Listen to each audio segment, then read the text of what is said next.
Hello and welcome to Casting Roles. We are a bunch of theater nerds who play D&D. Thank you for joining us. If you're liking our shows, please don't forget to like, follow, and subscribe. And if you want to find us on social media, we're on Twitter at Casting Roles and on Facebook, Instagram, and TikTok at Casting Roles ILM. This week, we're kicking off a special series of one-shots, and you'll notice that I am on this side of the screen because Rob is back in the DM chair for this run of Classic D&D meets 5e. But let's go ahead and start the show.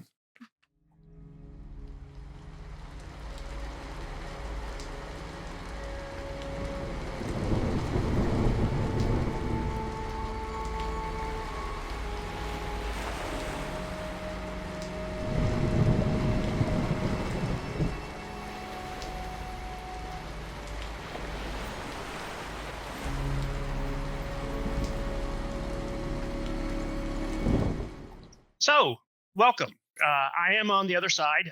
If you've watched our series, I have mentioned a few times that I originally started playing with the white box set, eventually moving into basic D&D and AD&D, which was 1E. And that AD&D was much more combat and encounter oriented. And there were a lot of mechanics, a lot of charts when you were rolling that this weapon is more successful versus this type of armor. And I don't want to bring all of those back, but there were a few mechanics and a few things from back then that I really liked. Now, unlike most grognards, I actually really enjoy 5e. It's much better at role-playing. 1e didn't have skills, for example. There were no actions, reactions, or bonus actions. So this is kind of, I've come up with a few homebrew rules to kind of merge some things. For example, wizards cannot upcast spells. However, I've unnerfed several of the other spells. For example, Fireball, which typically does 8d6, is actually d6 times your level. So if you're a 16th level wizard, you're doing a 16d6 Fireball. Reach out and touch someone. Show them you care. To whom it may concern. So I have an axe. Okay, I don't know. I'm not launching fire at anyone. No. But another thing that will actually helps the fighters and all keep up with the wizards is that there's no such thing as attunement. You can carry as many magic items as you want. There are certain limitations, like you can only have one cloak. You can only carry 4 rings, but otherwise, like armor, shield, wands, circlets, rings. I have a question. I have a question for you. If I were to just duct tape just a bunch of weapons together, could I do that? Could I make this 7-piece sword from Final Fantasy VII? And just yes. There might be some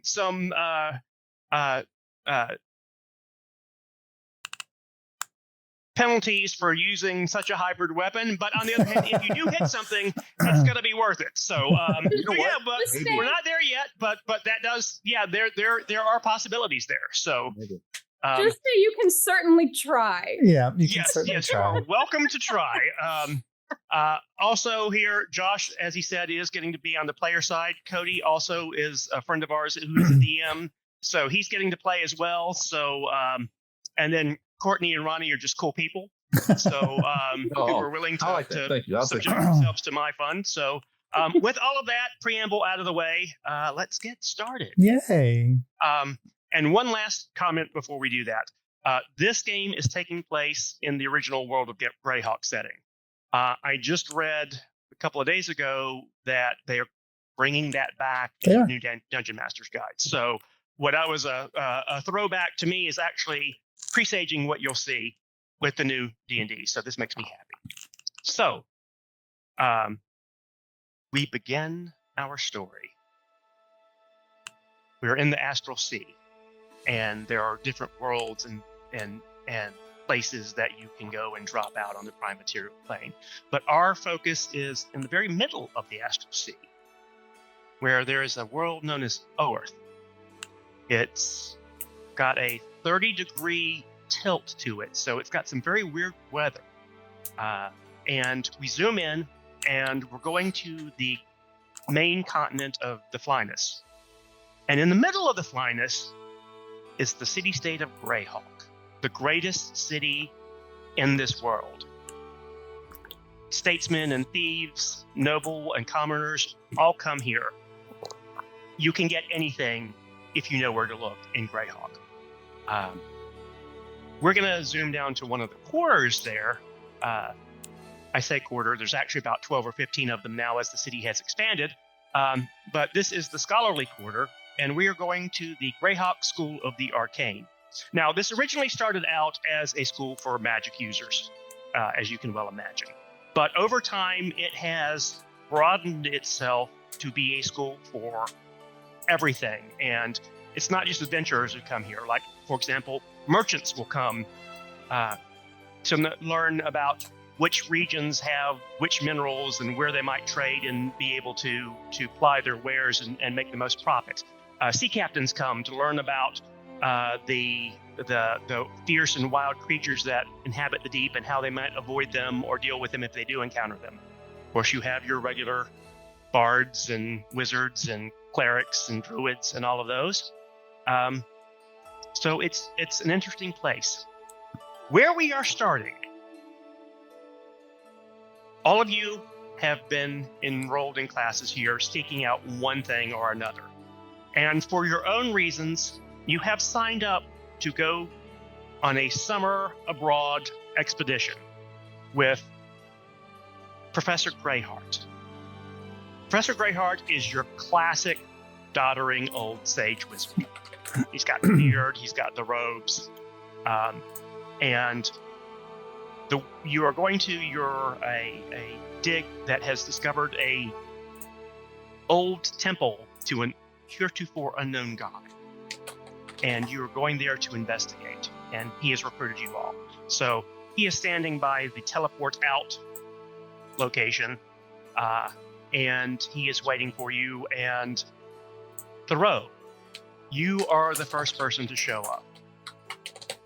Tell us about what Thoreau looks like. So Thoreau is probably at this point hands covered in ink from endless writing and reading and taking notes in classes, wearing a jaunty kind of blue and red jerkin, bloused pants tucked into fresh boots, freshly purchased for this expedition.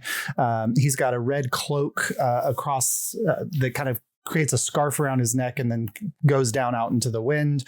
He has a rapier at his side and a scabbard, and a spell book on the other hip. His hair long and shaggy and unkempt, rarely taking the time to pull his face out of books to look into a mirror. And he is bright-eyed and excited for a learning expedition as he comes into the space. Thoreau, my boy, so glad you can make it. Of course you're the first one here. Professor Greyheart, when you said that we were going on an expedition, I just had to immediately jump in. I've sat through all of your seminars, and probably some of them that you didn't know I was sitting in the back of the classroom for, and I just have to let you know I've been hanging on every single word, and I have to explore this new location. Well, I have actually noticed you. It was a little creepy at first, but after a while I discovered your love of knowledge. Your papers were actually well written, in addition to just being submitted at all. So there's enormous potential in you, I think, and so we're welcome to have you. Oh, I'm so pleased to hear that you read all of my papers. I will let you know that they were well written because I wrote each of them 6 times.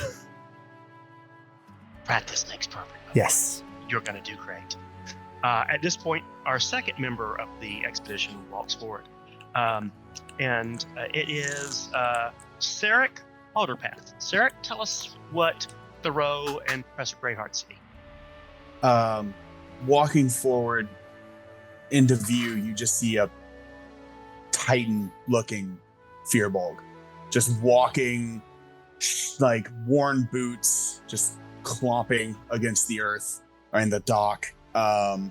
You see like this very heavy leather coat that goes all the way down almost to the ground, a blue sort of bandana wrapped around long hair that comes down to about shoulder length, and just this weathered and almost the opposite of Thoreau, where all he does is out in the sun. He's just out on the coastline, constantly moving from place to place and tending to the natural order of things, and kind of walking forward with a giant axe just slung across his back before he steps forward and, hello, it is nice to see you, and good to see you too, Professor Greyheart.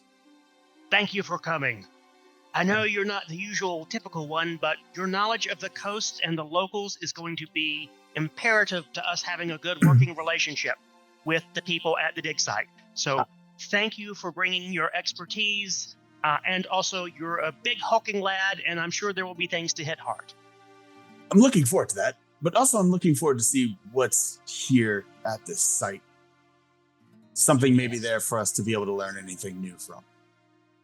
Exactly, my boy. We have 2 scholars here in the making, 2 completely different, but and look who is coming here. Lyra, tell us about yourself.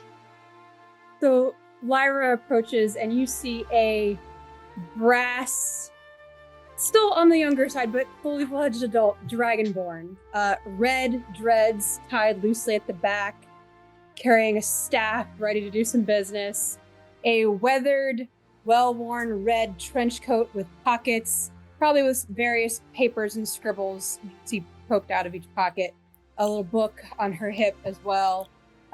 Weathered vest, breeches, and no shoes, because she is one with the earth and must feel it at all times. She's going to not really enjoy being on a boat. That's all right. Well, actually, I've made arrangements for us to teleport there and back, so we won't have to be on a boat at all. Have you really? Oh, that's delightful. Thank you so much. I'm so excited to be here. Thank you so much for having me. I look forward so much to learning everything I can possibly learn, because you seem like such a wonderful mind in teaching me all of the ways of all the things, and not just one path, one way of learning. And I look forward to it. Yes, your mentor recommended you to me, and she said that you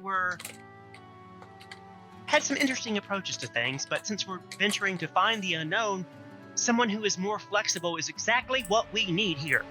So, welcome. And lastly, at this point, we have our final party member, Ivar. Ronnie? Thank you. Ivar comes walking up to the group. You see a dark-skinned, very lean, thin, but nice, defined musculature wood elf. Ivar is very much in tune with nature. He's an elf, so he has a bit of pride about him, but he's adorned with everything is a nod to the nature that he loves. So he's wearing a belt that's obviously made out of vine, but it's intricately woven together, and just a beautiful aesthetic to his clothing. Hello, I'm assuming this is the group we'll be traveling with, Professor. Yes, very nice to see you. You are Ivar, yes. Yes, I'm excited to be on this excursion. I find the best way to learn is to be out in nature. Excellent. Immediately hand forward, speaking Elvish to him. It is good to see another one. Oh, I'm surprised you know our tongue. Very good to meet you. Thoreau kind of just says in Elvish as well, slightly different dialect than others. I also speak Elvish. I think it's wonderful. You can see a little peek out of the shaggy hair, half elven. Lyra is confused. Lyra looks, sees the boys being boys. And go ahead, Josh. I was gonna say, Thoreau goes to like shake your hand when you lift it, Sarek, and then notices just the ink stains all over it, and like pulls it aside and like hits his cheek, and now there's just splotches of ink on his face. There's here, and he just like reaches into his coat and just pulls out like a very small but very like worn fabric. You might want to. It's on your. It's there. It's just there. Oh, thank you. So he, Thoreau wipes it off. I think I got it. Oh, but you're It's just there. Okay. and then he casts prestidigitation and cleans your cloth and hands it back to you. Years gone. Oh, I'm so sorry. I'm just fucking with you. Oh, okay. Puts it away. Well, on that note, it sounds like we are in for an exciting time. So let's step up to the teleport pad. And This is so walk exciting. onto a platform that has a sigil engraved in it, so it's one that people can come in or out. And the Professor Greyheart goes up to someone there in robes, who's obviously the one who's going to be casting the teleport spell, and he hands him a piece of paper. Anyone that wants may do a perception check. Oh, yay. Now, I didn't ask this question. Are we using digital dice or are we using physical dice? Whatever you want. Physical. I am got my using dice physical straight. dice. I have some new Perception. stone dice that I am excited to Oh use. gosh. That sounds Nice. awesome. That Ooh. is smart. Give me a second. I didn't know this was an option. Hold on. All right. So we'll start off with Josh. What did you roll? I rolled a 19. I also rolled a 19. Excellent. And as Ivar comes back to us. Okay. Okay. I'll use my golden dice. Okay. I'm going to use some stuff that my wonderful girlfriend got me for Woohoo. Ooh. Ring Fair. Oh, I rolled a 10 on the dice. Oh, Neat. What did you get to? 10. 10. Okay. And Ivar? wait, my computer's my tabs are frozen. Your perception is +2. So 12. Okay. So Sarek and Ivar, you're kind of more interested in the sigil and the thing, and you see the professor hand a piece of paper. Lyra and Thoreau, you see a pattern on it that looks like a teleport thing. And what you realize is that you're going to be teleporting somewhere, and this is basically him giving the send me here thing. And he hands it over and receives another scroll in return. He comes out, you're all standing in the middle. It's like, well, I think we're ready. You land. Oh, Everyone roll gosh. me a perception or investigation check. I'll go with That perception. should be better here. Investigation. That rolled out of the thing. It was a 12. I'm Okay. getting fair. Ooh. Ooh. Okay, well, I got a natural 20 on that A one. nat Nice. 20. Oh, Nice. Man. yeah. What'd you get, Ronnie? A nat 20 for perception. All right. 24 investigation. 16 for investigation. Okay. First thing that hits everyone, it's freaking hot. It is summer. You're about 20 miles from the ocean, so it's 100% humidity. It feels like you've been slapped with a heavy wet blanket. Now, Lyra, this doesn't bother you. No, it does not. You're a dragonborn. Now, you're a little bit more used to the dry heat, but this reminds you of the creche when you were first hatched, where they keep it humid while the scales are hardening. So this feels great, and it's nature. I just kind Sarek? of dig my talons into the earth and just go, ah. Sarek, you are used to the coast. This is second nature, and you're wearing stuff that it would kill anybody else, and you're comfortable. The coat breathes more than you might think. Thoreau, you are dying. You are absolutely dying. You never thought about this possibility of the climate where you're going because you were so excited about getting to books and things, and it is awful. Ivor, how do you react to the heat?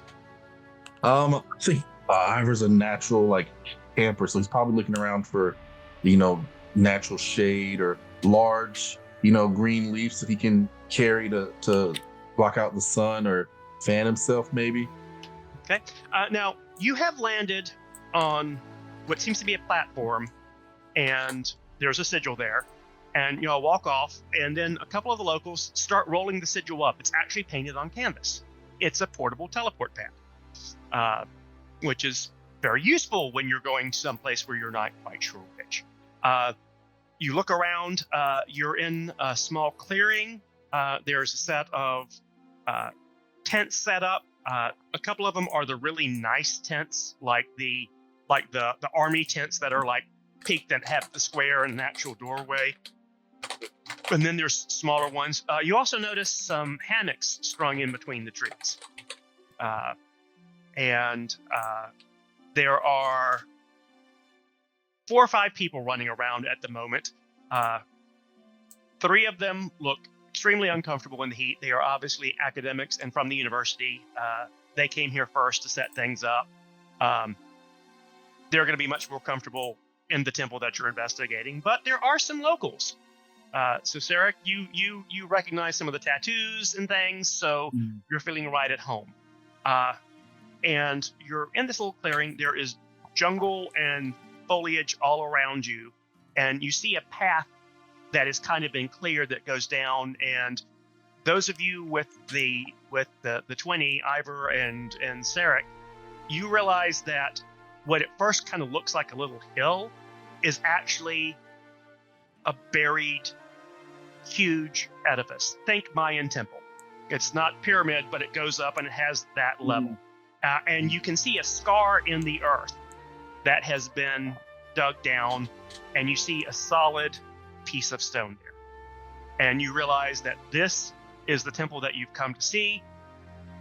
They haven't broken the seal on the space yet. They've been waiting for you, and this is what your summer is going to be spent. You're going to study. There's probably going to be undead there. There's going to be creatures running around, which is why Ivor's here to help keep beasts from overrunning.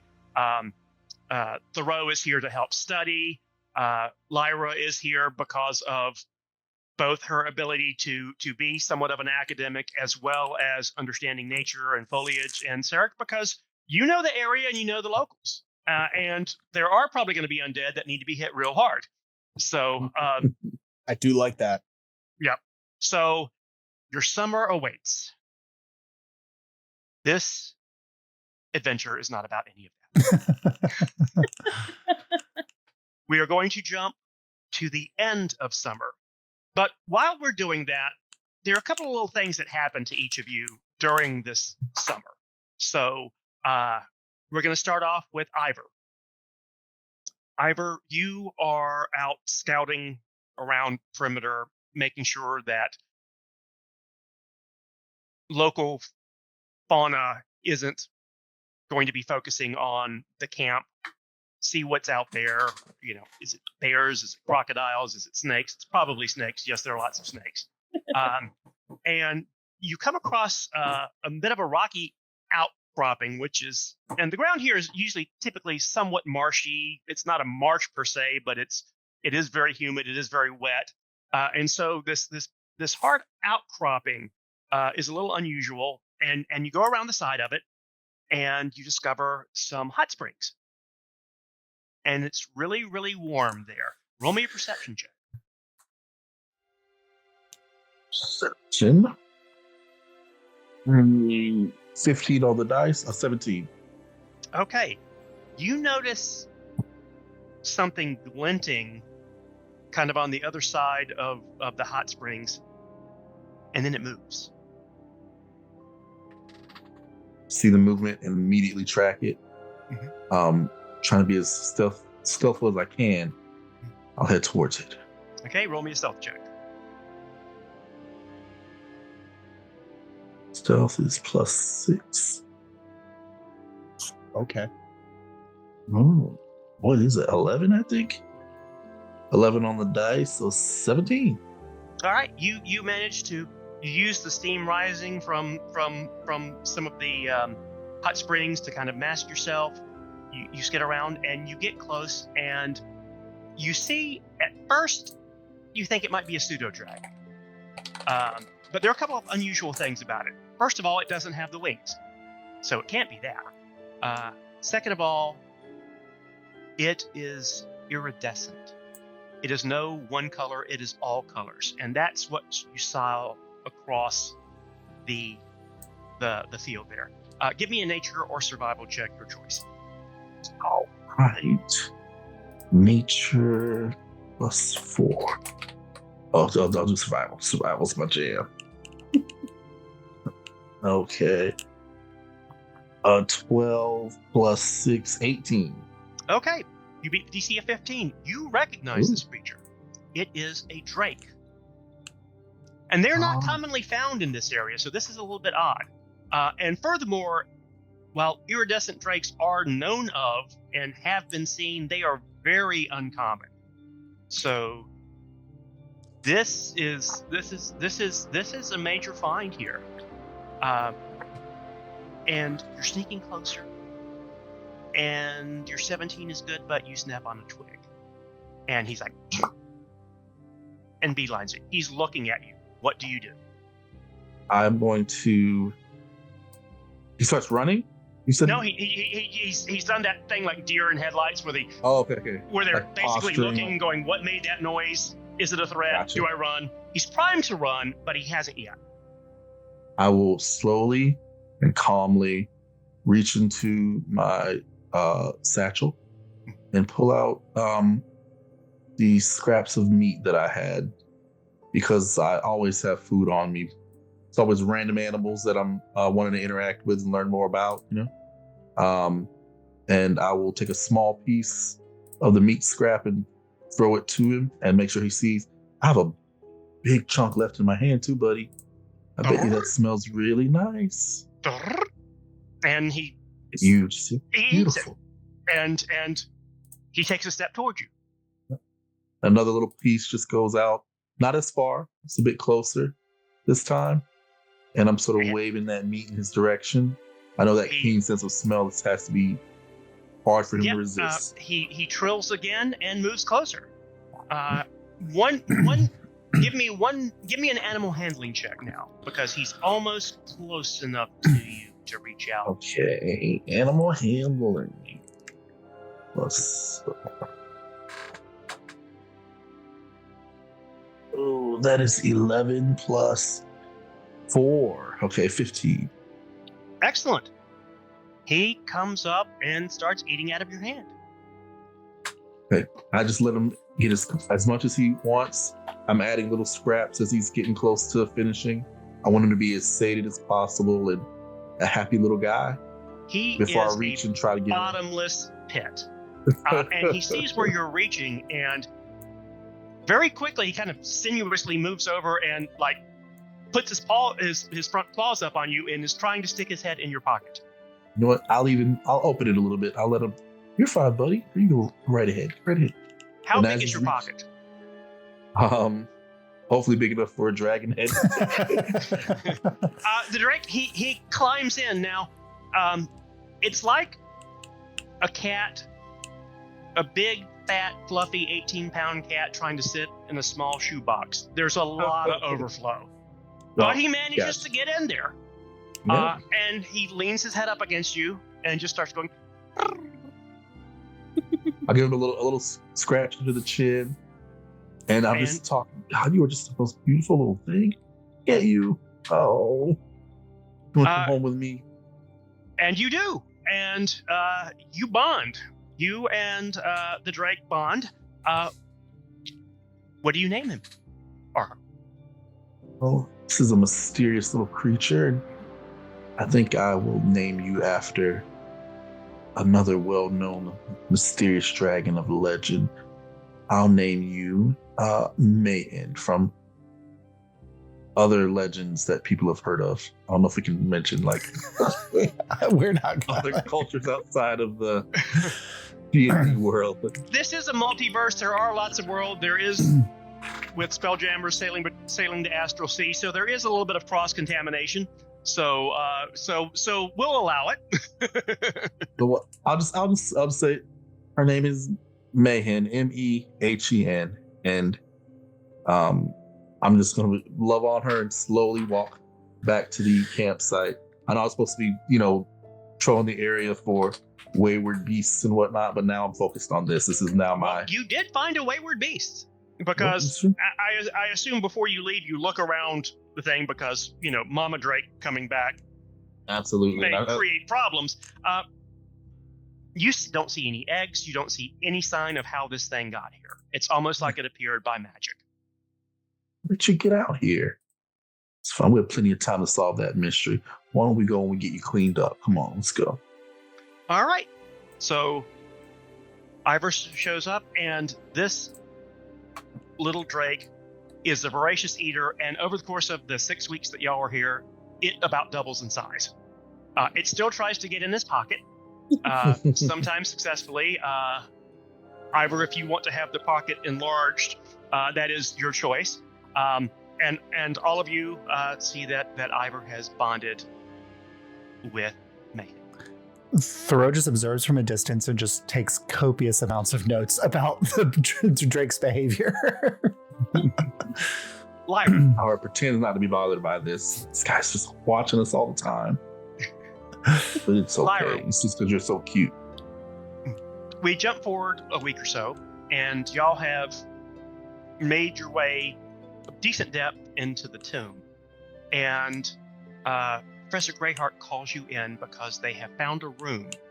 And it's some kind of storage area, but there's all these glass jars in there with what look like preserved flowers. And so they're not quite sure how they're staying alive because these things are alive. And they don't know what most of them are because they don't seem to be local here. The locals have looked at them and go, that one and that one we know, but the rest of the stuff, who knows? And they have no idea what the temple may have used them. So you are asked to come in and see what you can figure out. Excellent. What would you like me to roll for that? You can do investigation first.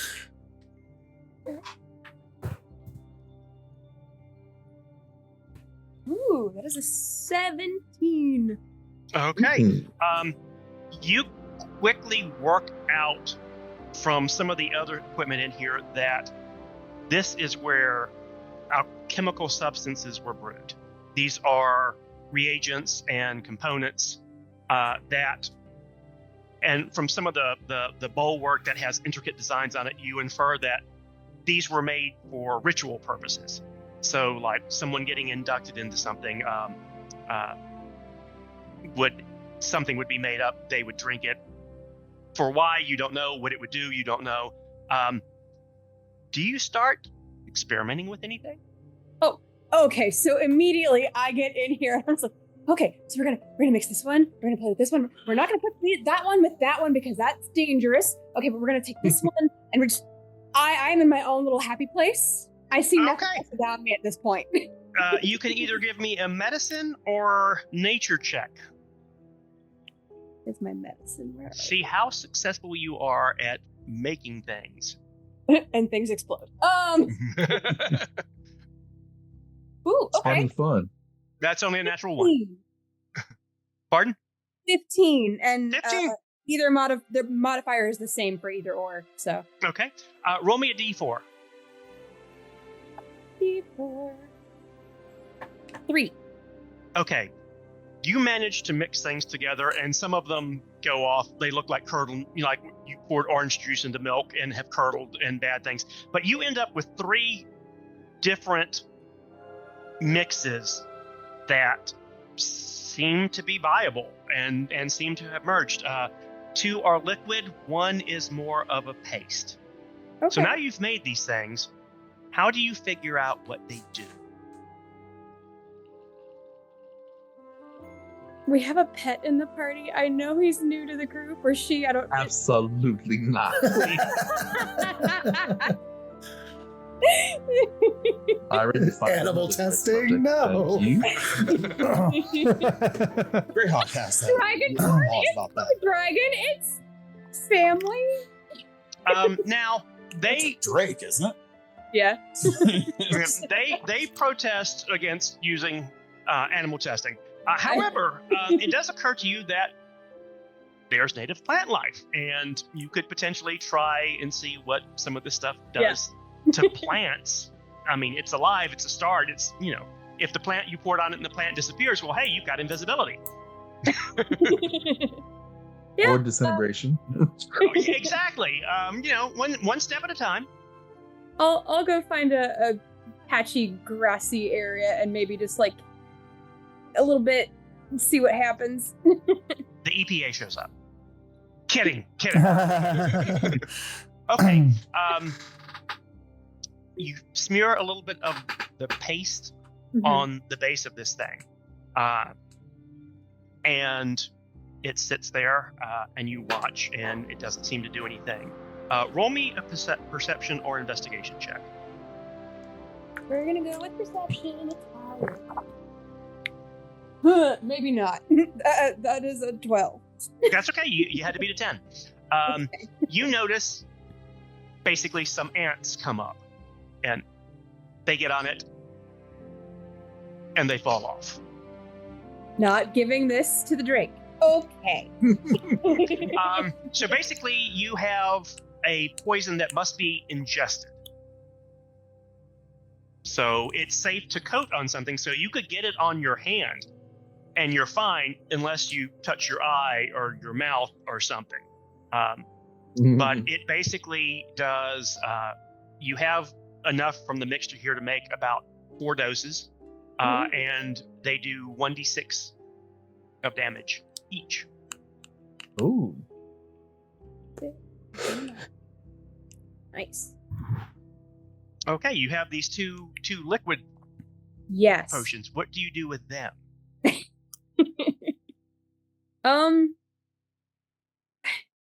What? Like, I don't want to hurt the wildlife because we don't like animal testing. It's bad. Don't do it.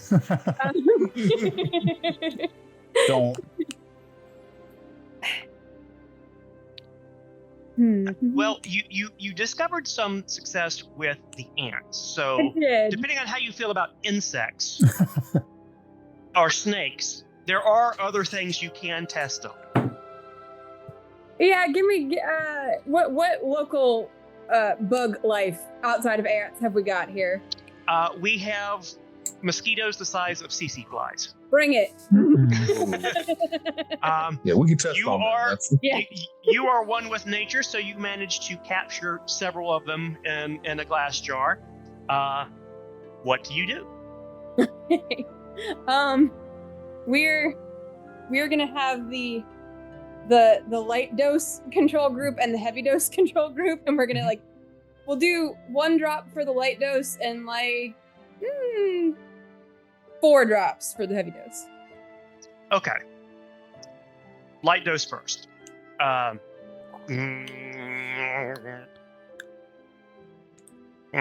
it falls up. Okay. Heavy dose.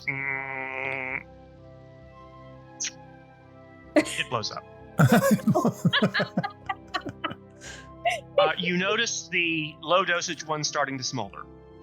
Okay. Basically, this is like a version of alchemist fire. Nice.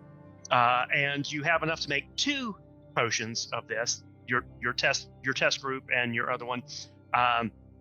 And these also do 1d6 damage, but can be thrown. They can explode. You can put them in a glass bottle, shoot them with an arrow. They will burst into flames. Or you can have somebody drink one and they will explode from the inside. And you have the third one. I have a third. Yep. Roll me another nature or medicine check. Okay.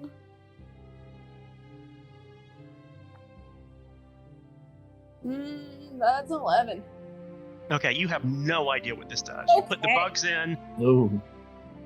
They don't turn invisible. They don't explode. They don't die. Roll me a d4. Okay. 1. Okay. You only had enough to make this 1 dose. Okay. So you have a potion that you don't know what it does. Okay. In your inventory. Fun. But you've made a poison. You've made some alchemist fire out of these Something strange mysterious. out of these strange and unusual plants, and we go from there. Okay. And we jump forward another week. It's a good way into the dig now. And Sarek, you have gotten your opportunity to kill many things. There's a lot of undead in this temple. Everything from skeletons to wights. Fortunately, you have a blade that is capable of hitting things like that. So you have been very successful. Now, over the course of this, because you are kind of a local boy in certain ways, you have bonded much more with the working crew than with the academic side. Not that you don't get along with them, but at the end of the night, when they're sitting around stories, poring over boring pieces of paper, you're off drinking moonshine that you've made with the locals. I like that. Yeah. So we are on one such evening. Everybody has drunk a fair amount. Give me a Constitution check. You got it.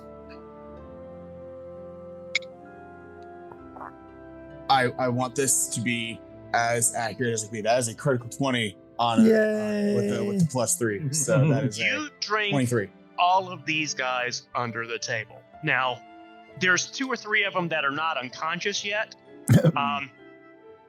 You've got a decent buzz. They're plastered.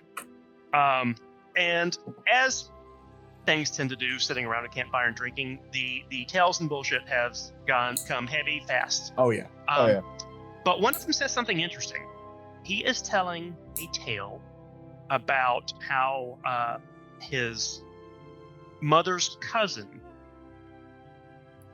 was cursed by a sea hag. I listen I listen a lot. Like I take very well attention. Okay. Do you ask him any questions? Do you prompt further?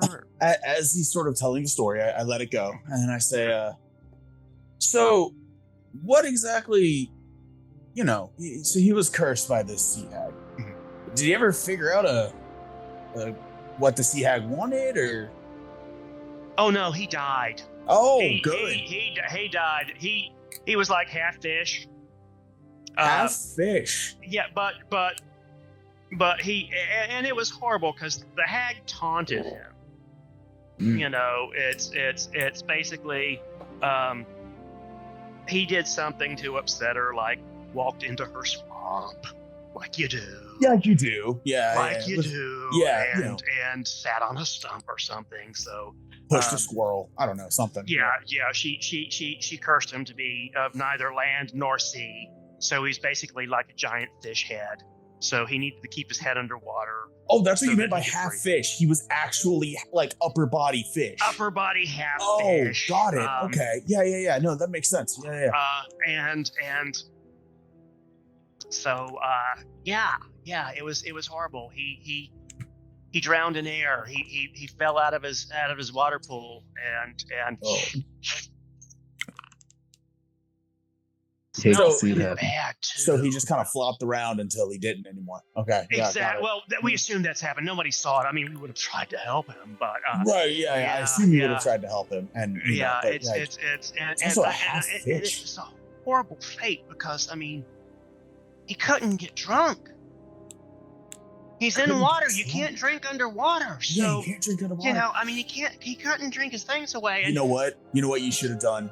There are these tubes that you can set up, right? And like puncture them into an ale barrel and then just filter it right down. Maybe right there. Dude, that would have been a great idea. Oh my God, you. Hey, I've been hanging around with these academics for way too long at this point, right? It's not. Yeah. You should come visit. I would like a great to. Place because you think this hooch is good. Stuff back home. Puts this to shame. Oh, I would love to taste it. My companion over there created like flammable paste. I'm tempted to go see how much it'll burn on this one. But on that my experiments and you will die. I don't want to die, so maybe not that. I will continue drinking what we have. Thank you. And just take like a good drink of another one and puts it down. So where was this? Where did this all happen? Where did the sea hag?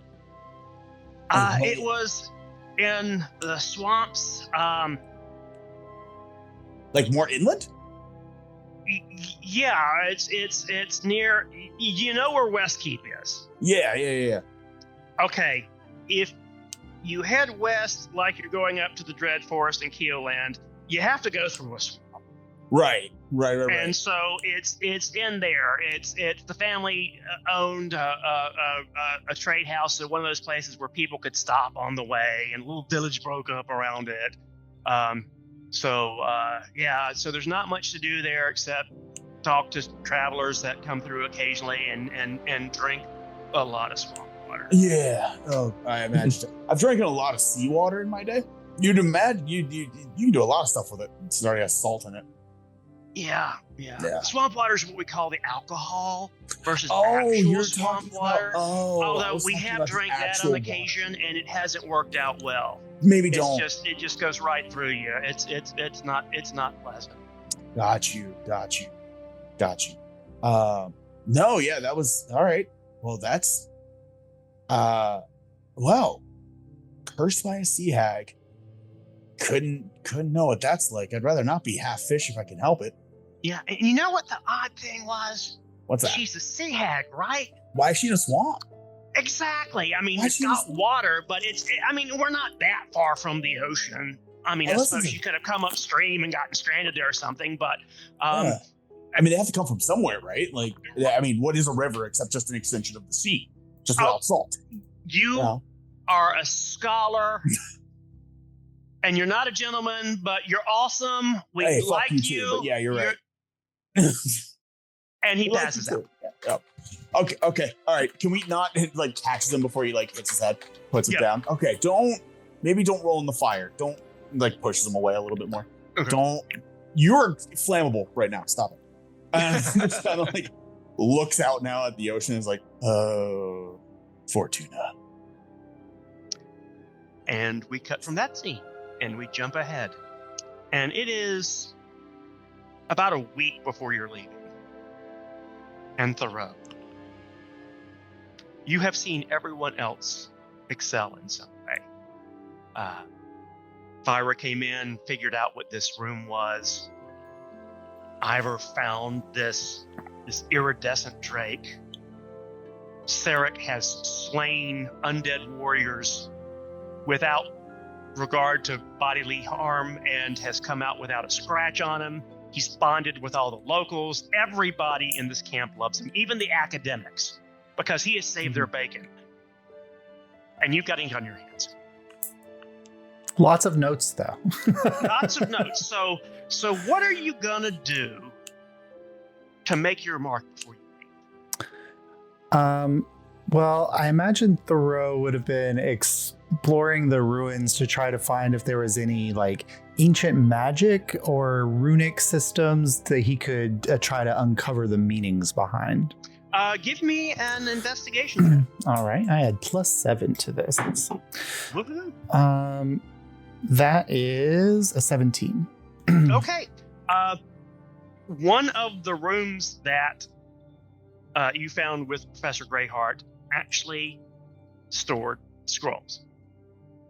Now, y'all took one down, you rolled it out, comprehend languages was cast, started reading, and the scroll disintegrated. Fantastic. Professor, I don't think that that's supposed to happen. Oh, it's. I think that's the I think it's the moisture in the air. It's you know. So what we're gonna do is we're gonna box all of these up, wrap them up and good, and we're gonna send them back to the university where we can study them in controlled conditions. We can put some stasis fields around them so they don't disintegrate. Did you get anything from what you were able to read before it broke apart? I mean, I would imagine with Thoreau's intelligence that he probably remembers everything that he reads. Yeah.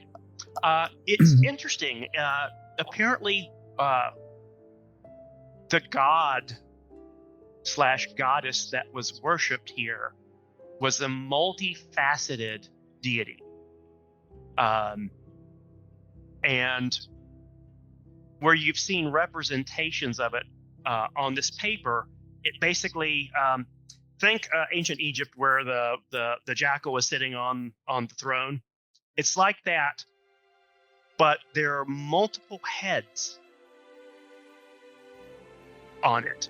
And you don't know whether this is literal or a metaphor, because what you were able to glean of the writing was talking about the aspects of it versus head 1, head 2. So you don't know if this is multiple entities that inhabited one body, or whether it was one body that had 3 heads. But it's very odd. You've not run across that. Deities tend to be deities. They are what they are. They're the god of the sea, or the god of nature, or the god of war, Saint Cuthbert, somebody like that. So this is very unusual. The aspects seem to be, one of them seemed to be concerned with the sea, one of them seemed to be concerned with the harvest, and the other one seemed to be concerned with the afterlife. And so, it could, to use metagaming analogies, it's like the Father, Son, and the Holy Ghost, but it's all personified in one entity. So it's more described as being distinct, separate, versus just one side of me. It's if that makes sense. In all of the reading that I did before this, did I uncover anything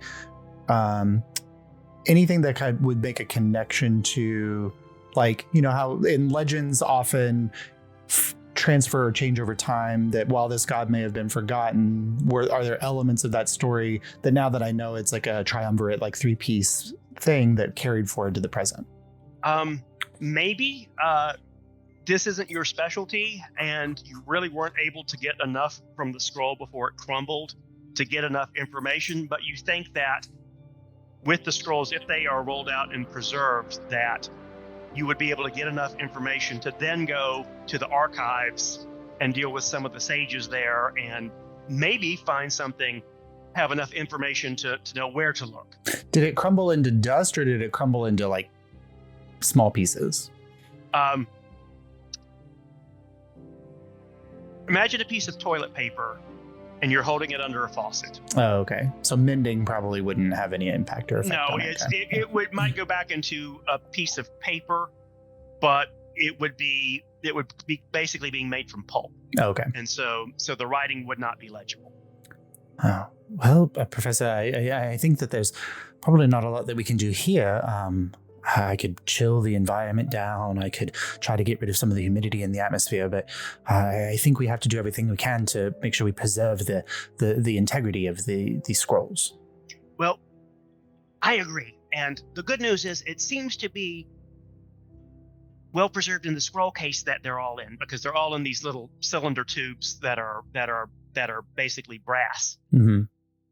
Or brass-like. You're not a metallurgist, but it's some kind of metal with a cap on the end of it. So basically, you think that it was pulling it out and opening up, and that exposure to the light and the humidity and the heat that caused it to break down. That if this were done in the right way, that they could be opened up and laid out, either survive long enough for y'all to read and copy, or for someone with a mnemonic memory to be able to get in there and roll out the whole thing and be able to parse it before it does fall apart. So there is, if you pack it carefully in these crates and put lots of stuff around the outside, but they are fragile. Okay, so with the professor, I'll very carefully begin the process of trying to pack them and use any scraps or detritus around to create kind of cushioning around them. I don't have, packing shells, but doing my best I can to guard or safeguard the scroll cases. Give me a dexterity roll. Oh, this is gonna go great. You got it, buddy. So dexterous. You've got DC of 10 because they are protected. This is something that you have done before, so it's just a matter of spacing them the right way and putting the right packing around them so that vibrations won't.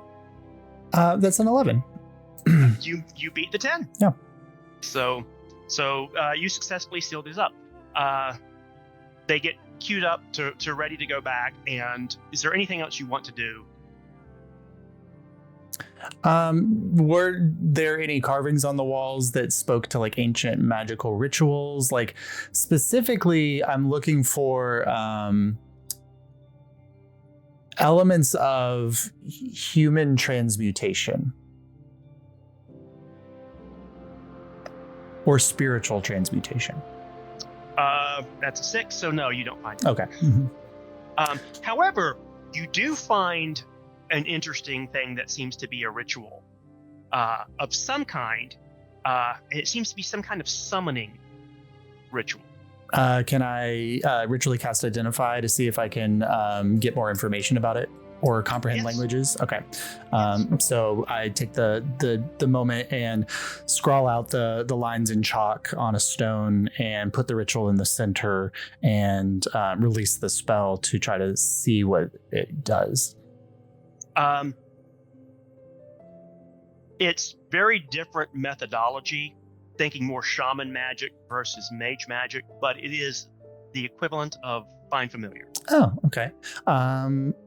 When the professor carries the box away, all of the pretense of a eager graduate student diminishes, and there's the immediate voraciousness of this is a spell. There's some elements of this of summoning, some elements of this of locking spirits or energy. I need to know how it works, and I'm going to cast it. I'm going to read. You need a couple of components, but you think Lyra might be able to help you out. Oh, okay. So I will, looking at the components that are there, I will go seek out Lyra. Lyra, right? Yes. Thoreau, yes? Yes, Thoreau. Yes. So I just discovered this fascinating piece of magical workings from this ancient civilization, and I wanted to give it a try. But it looks like I need a couple elements here that I think may be within your purview. Experiment, wonderful. How can I help? Okay. Lyra, give me a nature or medicine check, DC 10. For the nat 20! Yay! Ooh. Everyone's getting nat 20s. You identify. I mean, you look at this thing and you go, "Oh, I know that this is this, this is this, this is this." Okay, when you crush this up, do not get any on your hands because it will stain. You go through all of that. However, because you rolled a nat 20. There is enough information in this that you figure out what the property of some of these plants are that went into the first potion. Oh, yay! And so, let me pull this up real quick. Lyra is so excited to help you with this experiment. She is in. She is here. Yay! Like minds.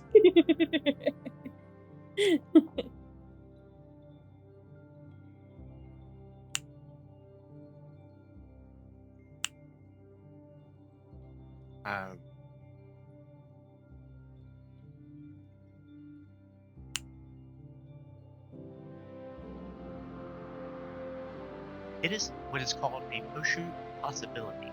Ooh. It is very rare. You can look that up on Wikidot or one of those, because I don't have a card prepared because I wasn't expecting you to try and use it for another Well, you episode look or into two. the fact But that I rolled poorly for it, so there you go. you have to respect the nat 20. Yes. And it would not have worked on bugs. So, Thoreau, you have all the ingredients you need. Lyra is enthusiastic. She has actually helped prep them for you because she's like, if you get this on here, just let me do this. Okay. So I you laid have them out neatly into their own individual quadrants. So go, okay, you're going to add that first. Mise en place. I will. you cast it with Lyra there. Sure, or- yeah. I will go through the ritual that I always do when I'm exploring new magic. And you see kind of these runes appear as I cast Blade Ward, which is not for that. It's a throwaway spell, just so that I can activate my abjurative ward on myself. So in the event that there's there's a backlash from the spell. I don't die. And I lay out the lines in chalk and lay out each of the ingredients that you've provided and speak the words to find familiar, but in this, using comprehend languages to make sure I'm using the right enunciations in this ancient text and in this ancient voice. Okay, you cast it and you feel the energies rocket out of it. Roll me a die 20. Okay. That is a 12. Okay, interesting. And that's okay. How long do you wait? I mean, I will wait as long as it takes to see through the end of this, or if there's any results. Okay, so you sit there 5 minutes, 10 minutes. This apparently isn't a summoning where they like out of the air in front of you. At least it doesn't seem to be that way. That's one difference between it and the typical find familiar. And 10 minutes becomes 20, 20 minutes becomes an hour well, 2 hours. I really think, Lyra, that I did it all correctly. The reagents were consumed. I gave you enough of everything. And Lyra, as far as you can tell, he cast it correctly, and this pulse of energy, magic energy, you felt it go out. So the spell did something. I'll be really honest. I'm not saying this in the way that I'm trying to seem like I'm like confident, but I've never not cast a spell correctly. I believe you. Well, maybe I don't know. You know, these ancient cultures, sometimes they built in things around like the solstice or the moon cycles. So perhaps there was something in that we didn't quite comprehend for. Of some sort. Yes, absolutely. Well, I guess I clean up the chalk and give Lyra back the empty containers from the things. And I'm like, well, I guess I'll just keep studying it. Can I baggy them and we can try again later, maybe? Yeah, you could probably do that. There's a couple of them that you don't quite have enough for, but fortunately it's stuff that's in the area. So you think tomorrow, because this is kind of towards evening, you think that tomorrow you could go out and find what you need, and y'all could you could give it another shot. Okay. So we're down a couple of things. So I'm gonna go out tomorrow and I'm gonna get those back, and I'll dice them up for you. I'll get everything ready. And we can try again. Sure. Yeah. Thank you so much. It was a lovely. I love somebody who's enthusiastic about learning and exploring new things. So nice to have. Yes. All right. So, like I said, nothing has happened. You go, you do the normal evening. You're probably a little bit bummed out by it, and you go to sleep. Suspicious. Roll me an insight. The next day. Exactly. Don't be suspicious. Insight is let's see. Insight. That is 11. Okay. It is. You are woken up in the middle of the night by something, but you don't know what. Something. It was a sound, motion, a smell. Something wakes you up. I knew I should have learned how to cast dancing lights. I'm looking around with dark vision and trying to see if there's something in the tent that I can see, but trying to not be obvious in my movements. So where exactly in the tent? I would so I'm in the cot, and so I'm looking over at the corners and the shadowy corners, trying to peer through those. If I don't see anything, I'll peer under the cot itself. Okay, while you are looking under the cot, you feel something drop onto your back. So like I will jump up and probably yell a lot louder than I should, and stand up and reach for the rapier, and no one's in the presence to see like how unwieldy I am with the rapier, but it was like an immediate reaction to grab it and like hold it out in front of me to like guard against something attacking, like a snake or whatever. It is not a snake. Your passive perception is enough to see this. Sitting on your cot, looking completely unperturbed, is a stoat. You are The not first thing. native to this region. What? Hi? Hello? I set the rapier down. It sits back and just watches you. Do you have beast speech or any way of talking? Do I? No.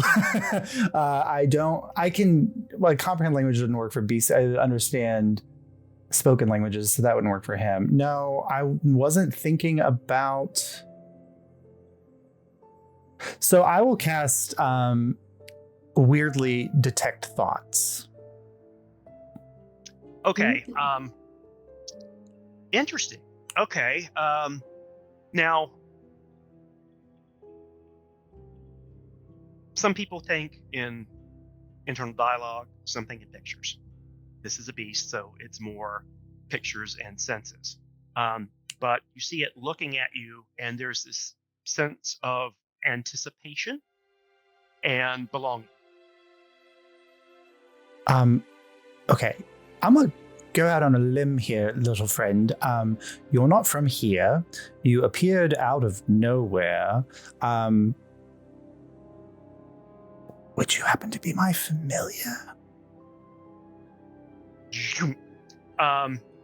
You're peering intently at this thing, and all of a sudden things kind of blur, and you're looking at you. You are basically seeing through the eyes of the stick. And my eyes are like whited out and from like in the vision. And I gotta shake my head and clear the vision. Back to you. You are okay. Oh my god. Okay. I've always wanted a familiar, a friend, somebody who would like stay up at night with me. You know, like make sure the candles are lit. You know, get me things from my bag. And he runs over to your bag. There's Digs into the bag. There's a biscuit in there. You can have it. But you need a name. You need a name if you're going to be my familiar, and it needs to be dignified, just like I wish. Your name is going to be Archimedes. Archimedes. Well, you're just going to stick around. I need to go back to sleep. Do you want to sleep on the cot with me? Hops up. Okay. Snuggles in like a teddy bear right in the arm. Yeah, curl up and just yeah. Full on back, not a care in the world.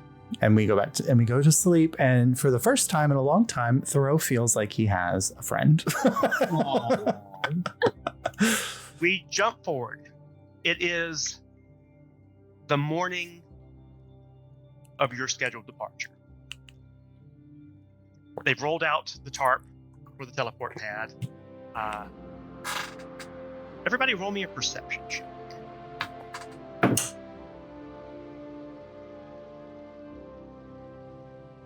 As an 8.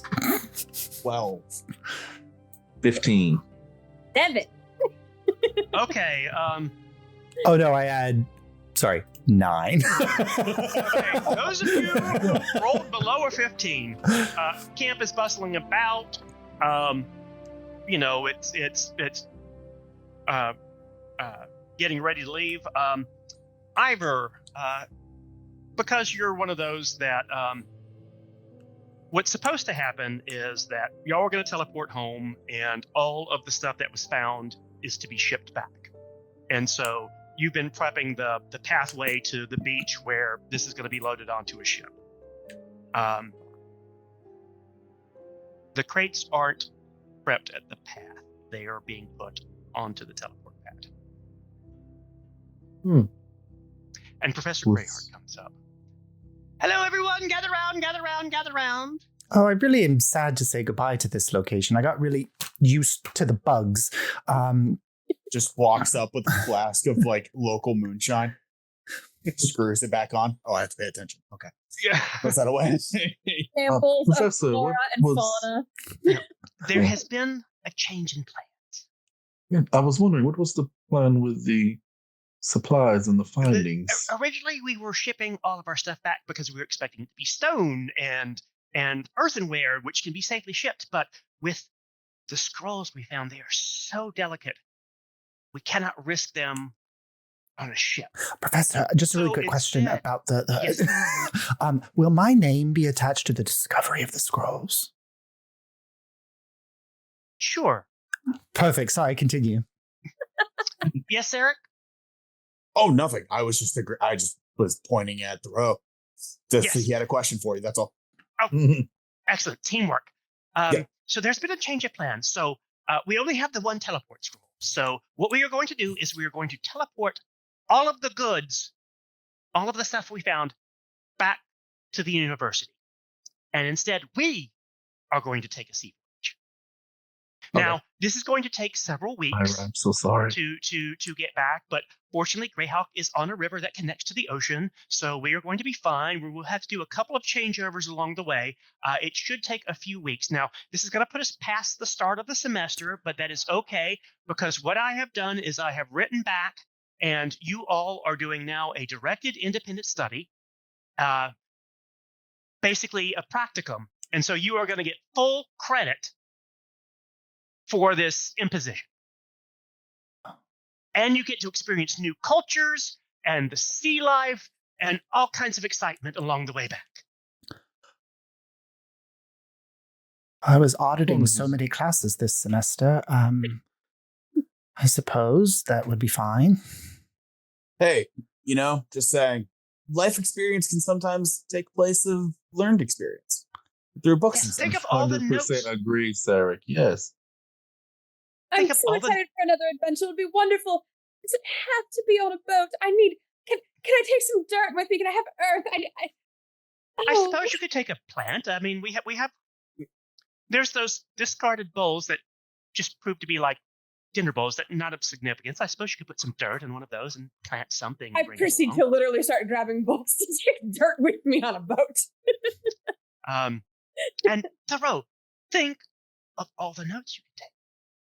Think of all the different things you're going to see, all the different people you're going to meet along the way. I think you're playing with my emotions, Professor, but I like it.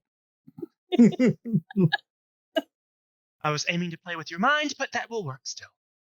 And Well, they're so, mostly connected. So read the scroll and all of the hard summer work disappears, and you are led down the path to the beach. Ivar and Sarek, which one of you is leading this? He's way better at tracking than I am. But since we see that, I'd just say we probably walk next to each other, honestly. All right. We could split up the. All right. Ivor, give responsibility. me a survival check with advantage. Yeah, I'll help him whenever he needs to track something. Definitely. I'll give him the help action. Oh, sorry. Well, I'll roll a digital since I'm already in here.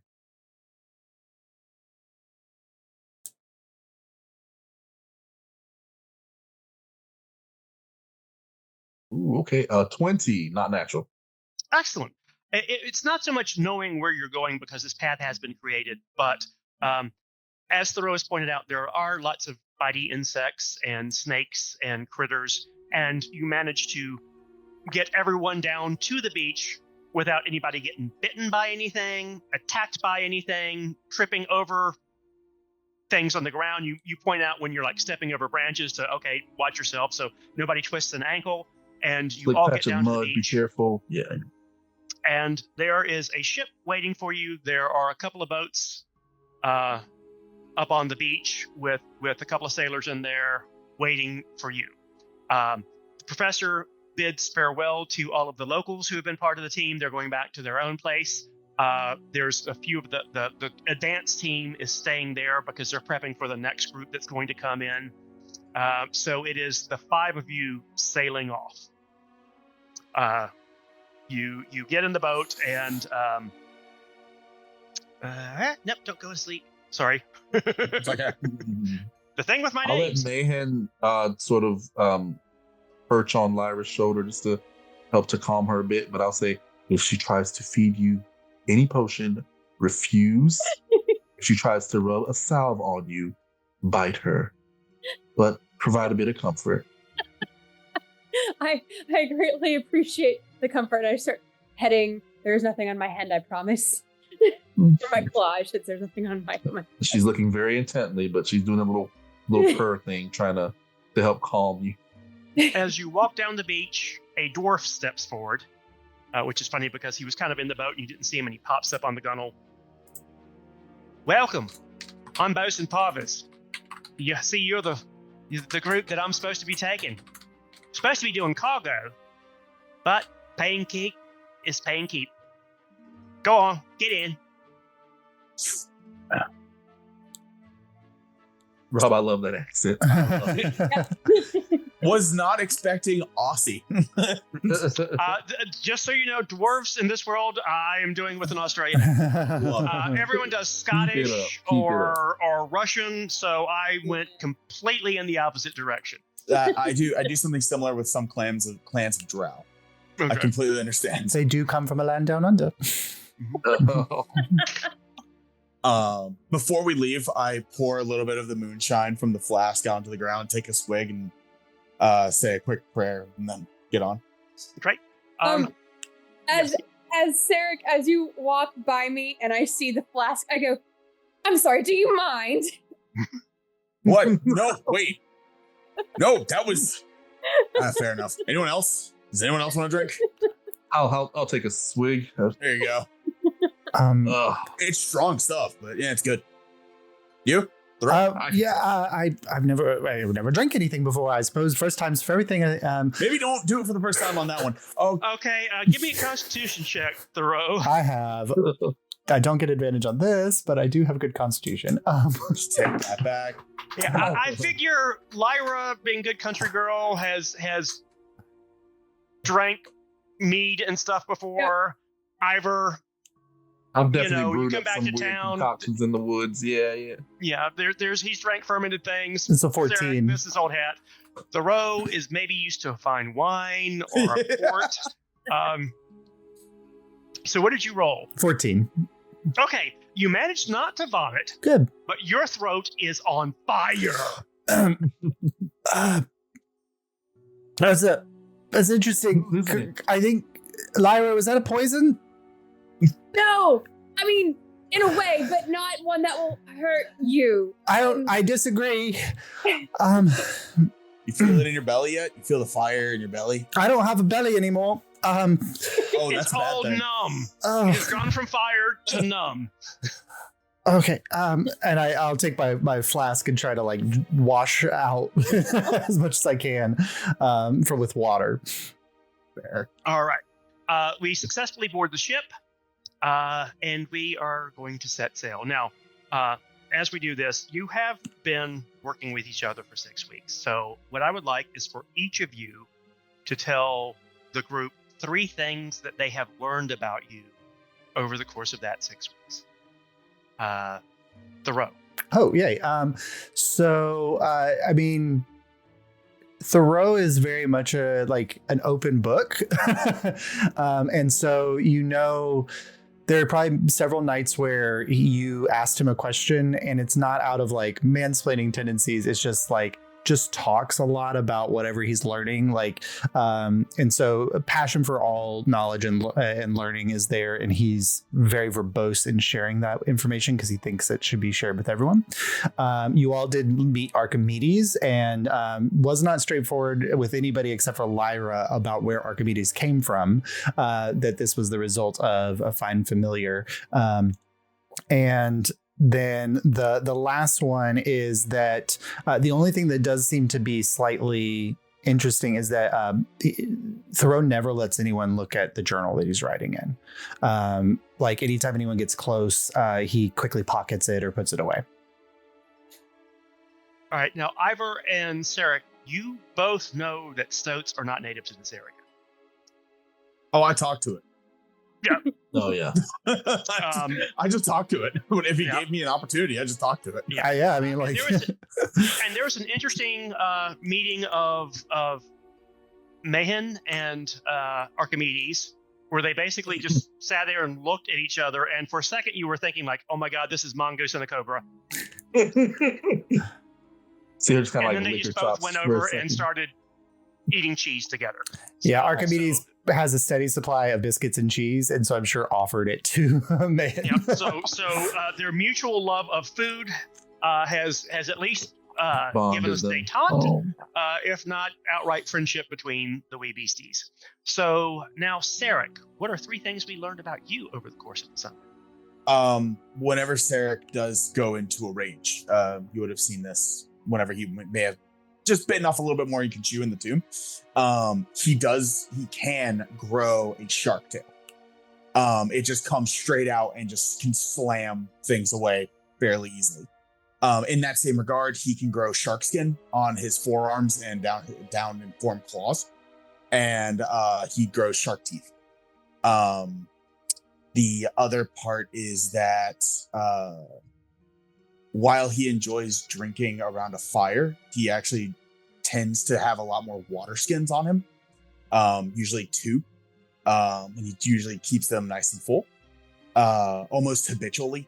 And then another one is that he prays to several sea demons. Off the top of my head, I can't remember their names because they're different ones. Procyon is the main one. Yeah, that one. That one's the main. You notice that he'll like pull out a pendant sometimes and hold it while he prays. But he usually does that. All right, Lyra, 3 things we learned about you. Okay, so Thoreau learned very quickly that if it comes down to an experiment or learning anything new, she's going to start talking really fast. She's going to get really excited. You may or may not be able to understand based on the decibel with the excitement what might be coming out of her mouth. But that's okay. She'll come back around and circle and feel like you may. In the course of getting to know everyone in the group, she would have definitely gone back to Ivor and been like, I am so sorry. I do know the difference between, companion and experimental purposes. I would never. Mayan is so sweet. Thank you so much for letting her comfort me. Would never. Promise. Pinky holds out claw of Pinky and just like, Pinky promise. Does Ivor take the pinky? This is important. We'll accept the olive branch. We're here to make friends and to learn from each other, so why not? Right. And the 3rd thing, Lyra. So one thing that I look forward to getting to experiment with this character, because I've never done anything like this before, is the fact that I have summon wildfire spirit. I love wildfire druids. Yay. Yes. So everyone has a pet except me. I become the pet. Yeah, you are the pet. I become the pet.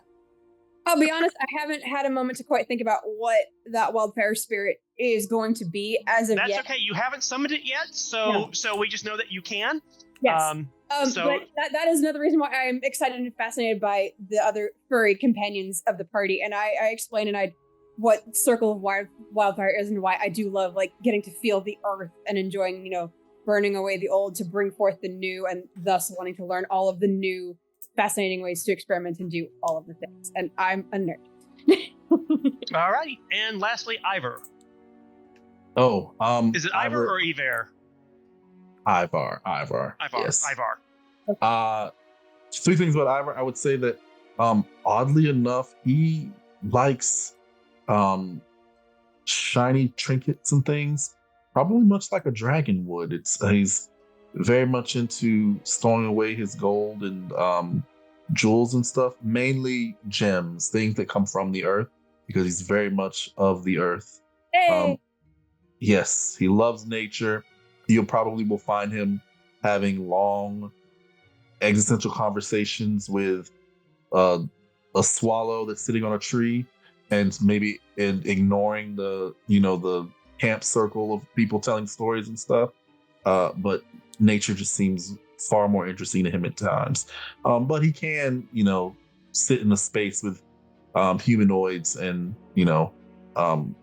have conversation, but he'd much rather be out talking to using speaking animals to talk to the animals in nature that he runs across. And lastly, he tries to be stoic and serious, but you'll find him very often, especially when he's around animals, being very playful and childlike, and inquisitive whenever he feels like he's comfortable and around creatures who won't judge him. He's very childlike. So, alrighty. Our next segment is going to be a sea voyage. But before we do that, let's take a 5-minute break. Yay! Thank you, Five. Hey, thank you, Five. Alrighty. We are now on board the Sea Witch. She's a bark with a main and mizzen mast, square rig, but she's got a spanker on the mizzen. Think a normal sail versus square rig. So, okay. So I have a nautical background. I grew up around on boats, so I understand what you're saying.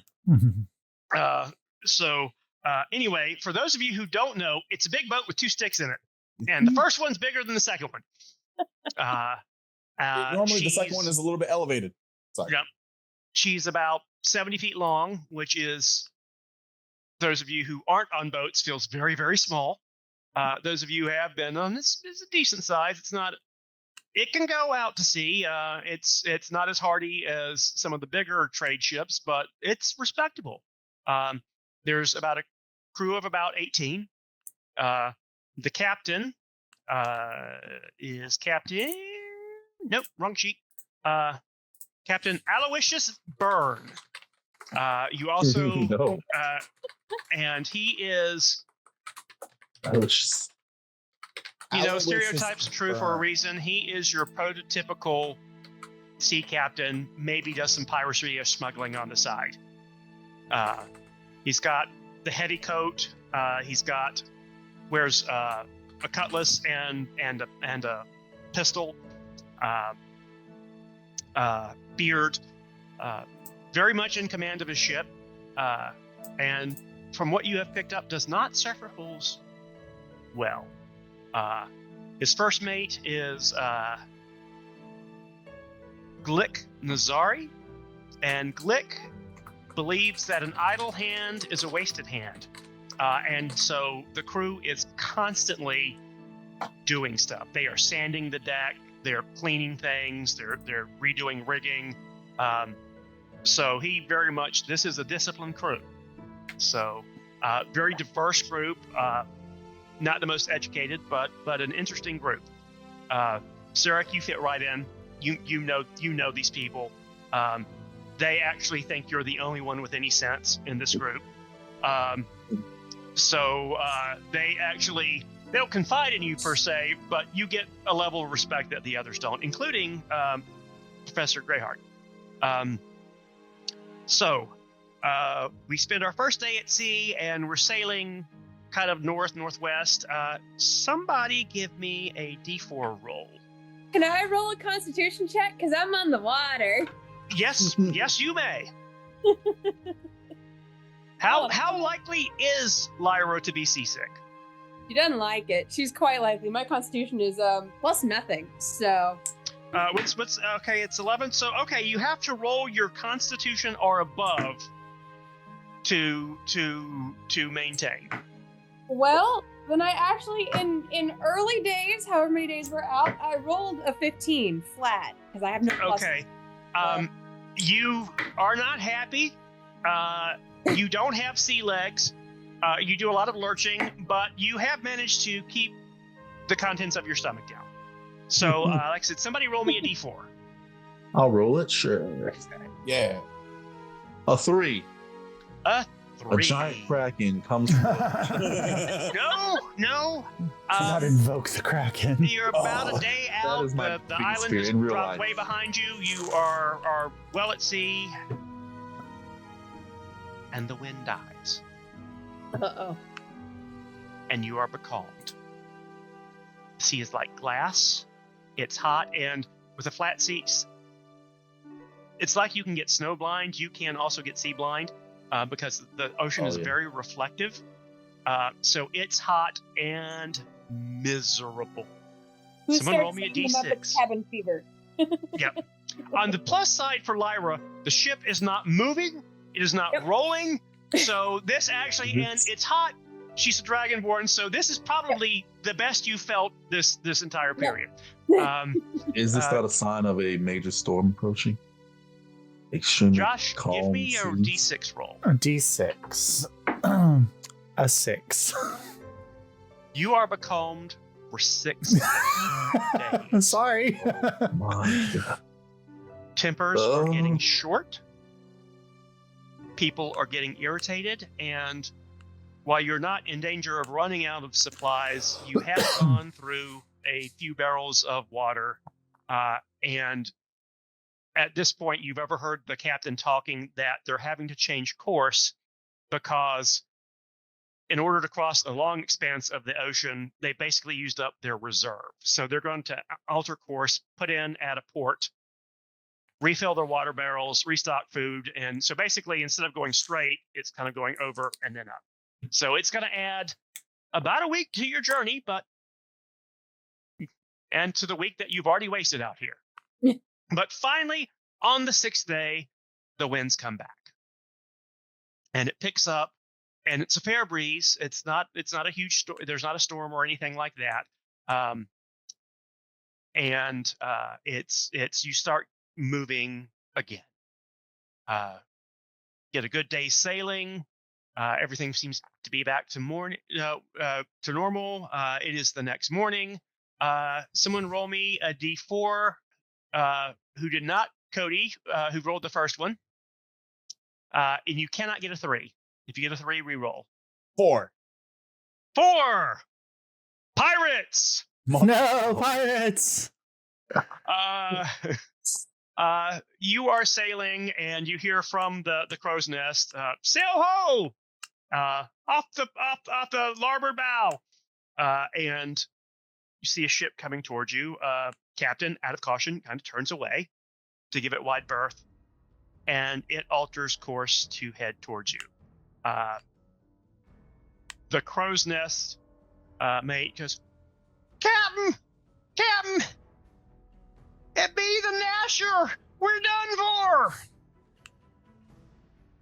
Captain, all sail. Throw everything up. Starts heading away from it. It continues to come. So, out of desperation, the captain orders everything possible thrown overboard to lighten the load. No. So they start throwing out stuff at the hold. Do you help? Do you stay out of the way? What do you do? Absolutely jump in and help out. Yeah, just start grabbing stuff. I think with my strength, I would be very much in the way. So I Strength thing. So It I can't be a dexterity thing. So, it can be. Alrighty. Thoreau, you've got samples and things, and Lyra, so do you. And you're looking at them, and you're thinking about the order to throw everything overboard, and you look at them, and you think about the order to throw everything overboard. What do you do? How much can I pocket before I get in trouble? How much can you pocket before you get in trouble? I figure you've got like the 4 or 5 plants that you brought. Yeah. You also have several of the bottles of stuff. It's probably in a medium-sized chest, and then you have your bag of your personal items. Well, the bag isn't going overboard. The bag is mine. Yes. All right. I'm gonna roll a d20. 1 to 10, I follow orders and dump majority of what's in my chest of samples. Higher, I am bagging in my personal bag. Rob, you can decide how much I get to keep. Okay. It is an 18. You save the smallest plant. Okay. You kind of hide it back behind your bunk, and with great regret and much mourning, throw the other 5 pots over the side. Oh. You take out 2 or 3 of the ingredients that you know are really rare or are typically not in this part of the world, and also chunk the chest over. The row. What about you? I don't know what I have that is heavy other than paper, but You do have a lot of paper. yeah. So are you going to make the argument that it's paper, it doesn't weigh anything? Now there is probably a chest that you carry it in. So if there's something else you could put the paper in and throw the chest overboard, that would probably satisfy the captain. I will take a large amount of the paper because it's fine vellum paper for spellcraft, and I will put it in my personal pack and kind of look at the contents of the chest and realize that all the contents that matter are here, and I'll throw the chest. Okay. And let's see, this one's you guys. The purple was them. Thanks to your machinations and throwing everybody and the diligent work of everybody, you're holding your own. It's close enough that you can see the sigil flying on from the masthead, which is a black flag with a giant red dragon wing on it. And from overhearing the crew, who is very put upon, this is the Dread Pirate Guldir, who is a dragonborn, red. Very feared pirate. The crew is mostly hobgoblins, kobolds, bugbears, orcs, and they are raiders. So they have a lot of people. Their ship is much bigger. You manage to stay out of range of the ballistae and catapults, and you are holding your own throughout the day, but she is bird dogging you. Somebody give me a luck roll. Lyra or the roll? Yes. Josh, you haven't really rolled. Sure. Okay. Just a d20. That's a 16. Okay. Good news. It's getting into the afternoon, and you're holding your own. You're hoping to make it to nightfall, and you can dazzle things and potentially lose them when the crow's nest cries out again. Captain, squall off the port bow! And you look, because everyone's been focused on the ship behind, and you look, and there is this gray sheet of storm coming your way. And the captain, well, we might as well lose him now, boys. Head her into the storm. And no. Y'all head off into the storm, and you hit the squall line, and it is like a sheet of water. And the seas, yes, Cody. I mean, Sarah. As we start heading that way, I take out my pan flute and I play a few notes, and then I just start leading into a sea shanty. Excellent. Just 100%. just belting it out. No. I send Mayhem below the deck. I don't want her to be thrown overboard or thrashed around and get hurt. So as soon as I hear the captain call out the change of direction, I want her below deck where she's going to be a bit safer. Crayhart is either an idiot is a much better wizard than you realize, because throughout this entire time he has been nonplussed. He's actually kind of been like excited, like, oh, we're being chased by pirates. This is a new experience for him. And like I said, you head into the squall line, and as soon as you hit it, the ship heels over at about a 30-degree. Water starts coming over the gunnels. You've got full sail up because you're having to stay ahead of the pirates. And the problem is you now hit gale force, this storm with sharp winds and deep seas, and you've got way too much sail aloft. And it's driving the ship over. And compounding it is the fact that you threw all the weight in your hold overboard. So what would also help you stay vertical is now, the captain yells out,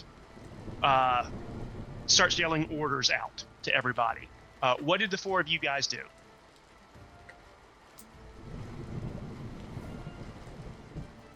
I just find the most competent looking crew member and just follow behind them, I guess. Okay. What do you need assistance with? How do we keep this boat from sinking? Give me a roll with either strength, dexterity, or intelligence, whichever one you want to use. It's going to be dexterity. Yeah. Just. Let's see. Oh, that's a 16 on the dice. What's my dexterity? Plus 4. 20. Not natural 20. Yep. All right. Sarek, what do you do? I am essentially helping keep masts and keep sails like straight, as well as sort of using. So I have a maximum weight of 1,080 pounds. Okay. So I'm just drilling like all of the strength I can, also like into the part that is sort of tilted up, so that I'm not gonna be able to do it on my own. But Sarek feels like, you know what, maybe I could try and just muscle what little percentage I can out of the water. So he's just pulling on this and using the leverage of this to push down into the boat. Okay. Give me a strength check with advantage. Okay. That's a 19. And that's another 19. Okay, so I got 2 19s. So that is a plus 4. So that is 23. Okay, excellent. Lyra, what do you do? First of all, give me a constitution check. Okay. No. 12. You are no help because you are too busy getting sick over the side. Thoreau, what do you do? So I'm listening for directions. I've never been on a ship before, and trying to throw in my help wherever it is directed or needed. Give me an intelligence check. Okay. With disadvantage. Okay, with disadvantage. I'll take that. That is that's a 10. Okay. You do not help at all. Not helpful. But you manage to get mostly out of the way and not do any harm either. You do it. Okay, and we're going to make a total of 3 rolls here through the course of the storm to see how things go.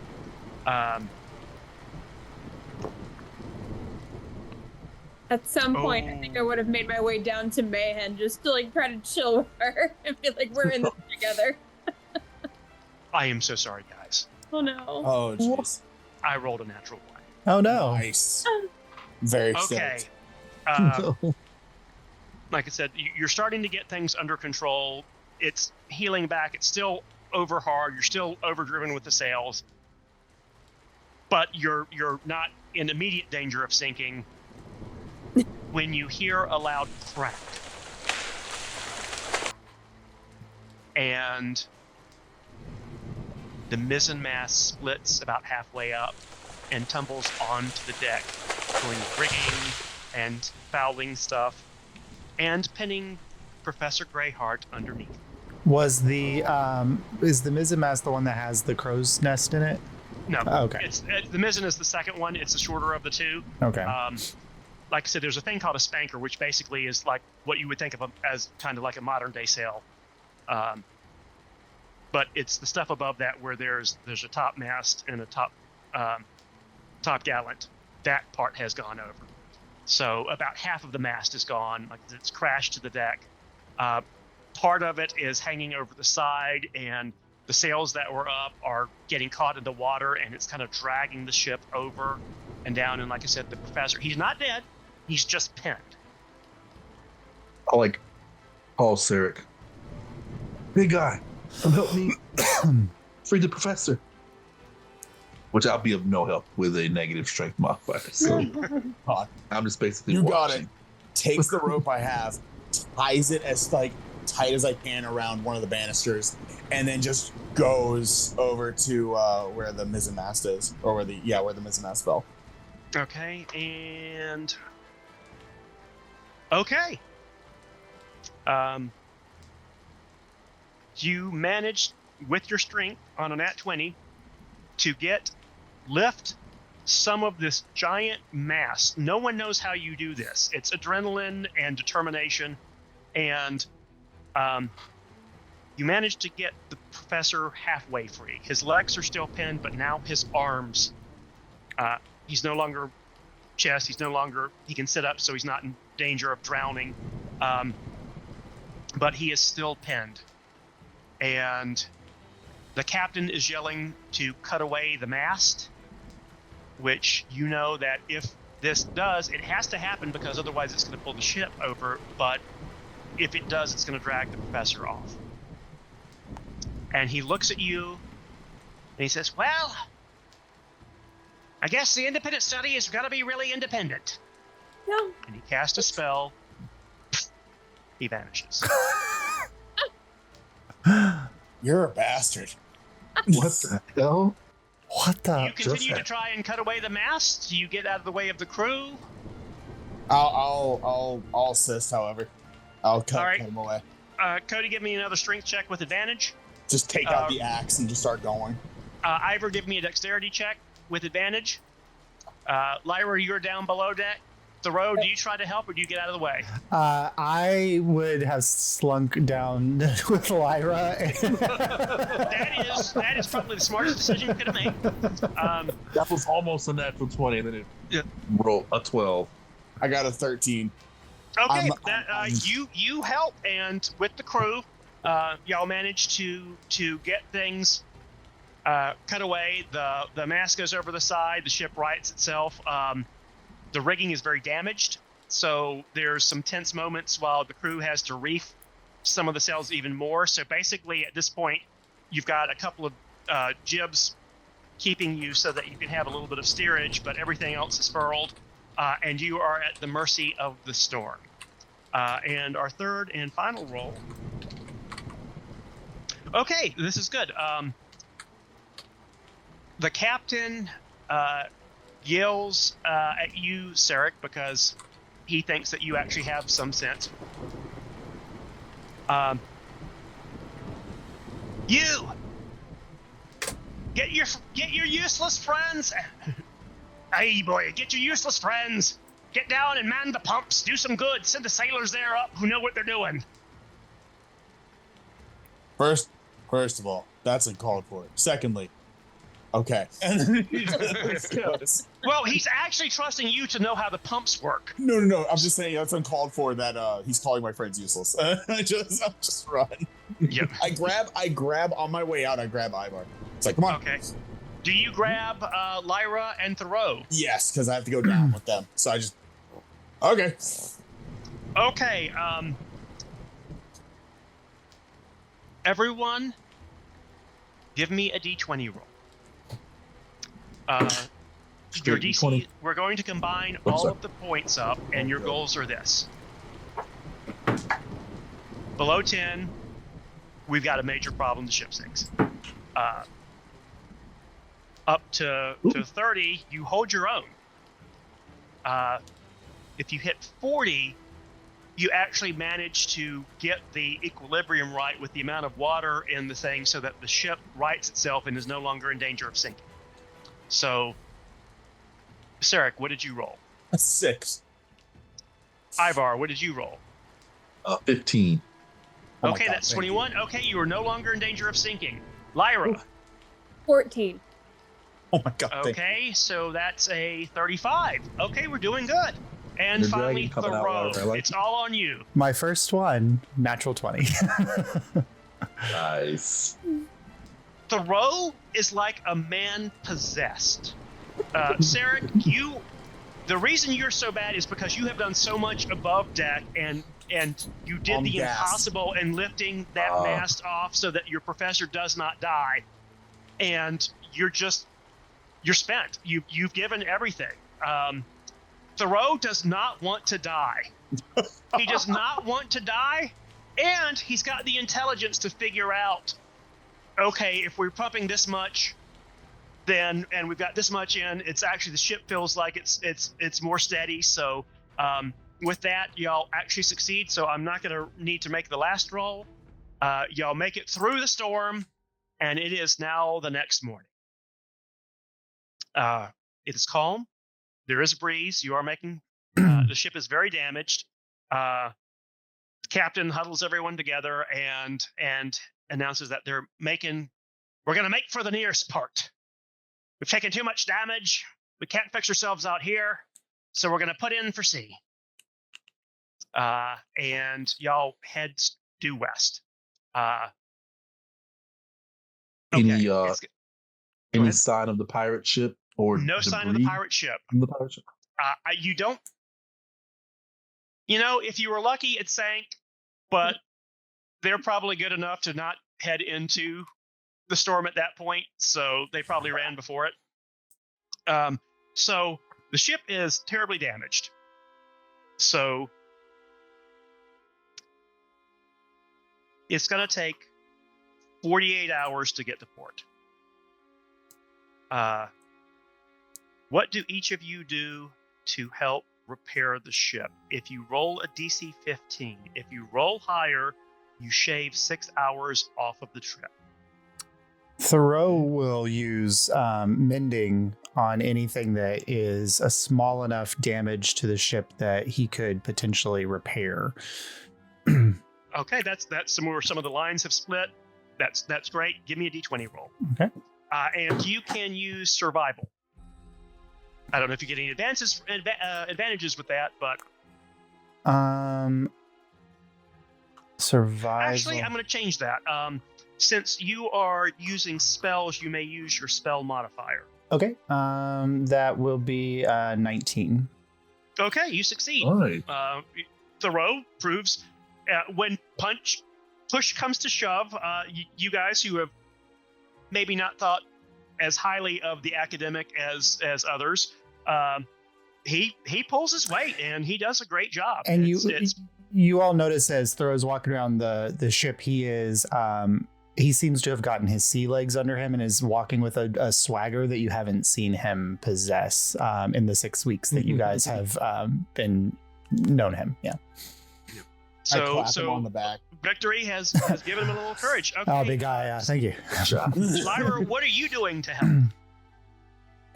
In the spirit of experimentation, although I don't have access to like potiony things outside of what's in my private stash, I'm trying to use like math to figure out, all right, if I add these ropes together, I'm trying to make mechanisms to make life easier for the crew to be able to maneuver.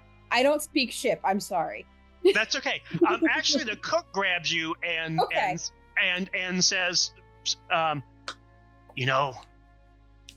army marches on its stomach, and a crew sails on its stomach. And we don't have a lot left because we threw most of it overside, so we've got to come up with something to feed the crew. Oh, and I'm since on it. you know herbs and stuff, and you've got a supply, so give me a D20 roll with survival, adding your survival bonus. It is a 17. All right. You shave another Nice. 6 hours. The crew is well fed. They get a warm meal. They keep working hard. We're making good progress. Ivor, what do you do to help? Think Mayhem and I will try to see if we can get some of the rigs strung back up. Is that the right? Oh, Yep. You're don't used to ship either. going up trees. You've got good dexterity, so you Climbing, shimmy up the mast, up the rat lines, just like one of the guys. It's like being in a treetop, so you're actually steady up there. So you can give me a D20 roll and add your dexterity modifier. Poor thing. Okay. 10 on the dice. 14. Okay. You don't manage to shave any time off the trip, but you do help. And the crew is appreciative of your efforts. That's all I ever wanted. And That's all I ever Zarek, wanted. that leaves you. What do you do to help? At this point, he's just helping rebuild. Okay. You can give me like any kind of damage that can be mended, not with needing a mending spell, like it'd be too big. Yep. You get Preston to assist the carpenter because you can lift heavy things and hold, and you know your way around sharp objects. So when you're, go cut this to this length, hold this here.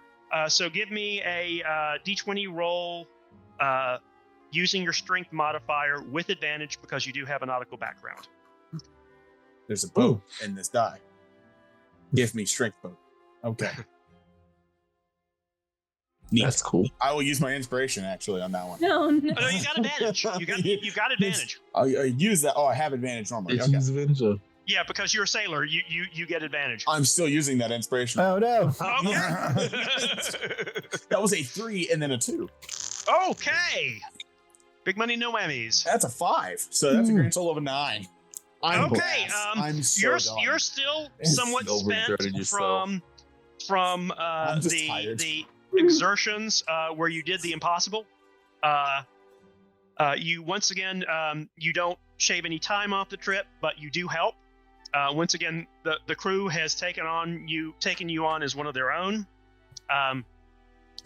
And so it is, we managed to shave 12 hours off. So we jump forward to dusk of the following night. And you see the coast appear.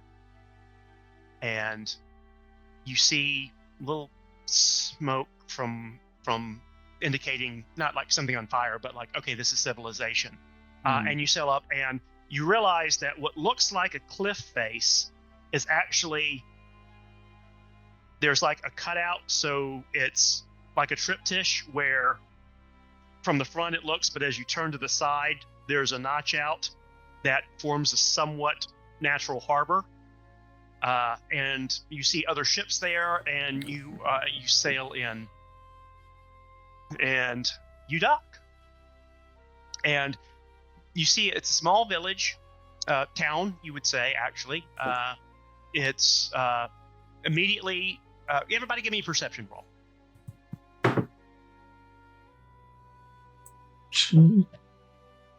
Oh my god. I Oh, can't man. do Wow. stuff. 10. That's 8. Oh god, that's a 1. You know where the bar is, Sarek. I'll take it. 4 plus 6. I rolled a 6. There's some trees around, but you're not really familiar with this particular variety. And Or maybe, because I do know that Mayhem is a bit of an oddity. Maybe I'm more concerned with making sure that she's hidden away okay. while we're in a populated area. So every time she pokes a little head out, I'm like, oh no, you've got it. Got it. So I'm more focused on her than the surroundings, maybe. Alrighty, and Thoreau, what did you roll? 10. Okay, it's a port. Yeah. You see several ships. You dock. Captain goes, talks to the harbor master, and comes back, gives some orders. Y'all are kind of standing around, kind of like, what do we do now? And you notice that the bosun is bringing up your baggage from below. This is our stop. Okay. And the captain comes over to you and is like, "Hey, laddies and lasses, I'm sorry to do this to you, but this is as far as we're going. We've taken so much damage. We lost our cargo. We're having to go back to the home port to get refit. So we're not going to be able to carry you any further.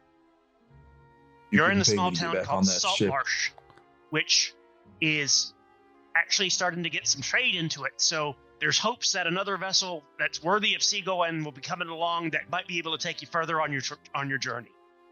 I hate to abandon you, so we're going to put you up for the first couple of nights at the local inn. And my apologies, but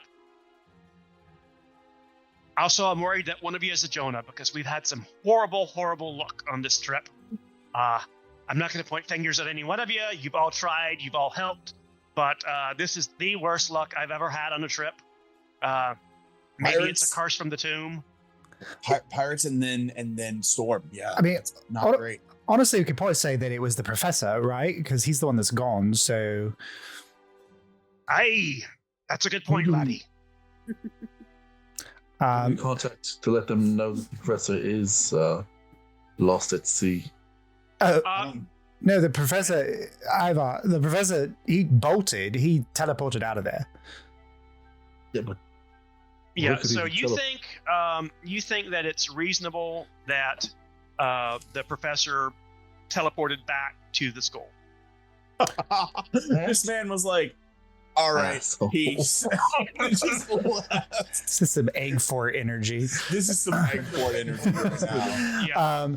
So Thoreau, like the red cloak and scarf is gone, and he has a dulcimer swung across his back, and he is like, "Well, I mean, if we're gonna be here for a little while, might as well get a drink, shouldn't we?" Oh my god, I like how you think. That's a great idea. Sorry, I'm pulling up. Are you okay? Thoreau, are you okay? Laddie, I'm fine. Yeah. Making sure here. You seem to have more of a confidence about you and an air of understanding than you did before we got on the boat. Well, I mean, sea journeys will change you, make you a man. It's true. He's just like, you have your earth. Yeah, my one plant. I do talk to the plant actually, and I do look over and go, "Are you okay?" And like I just look at the plant. Are you all right? It's just like, is the plant traumatized after watching its brethren being thrown over? Very possible.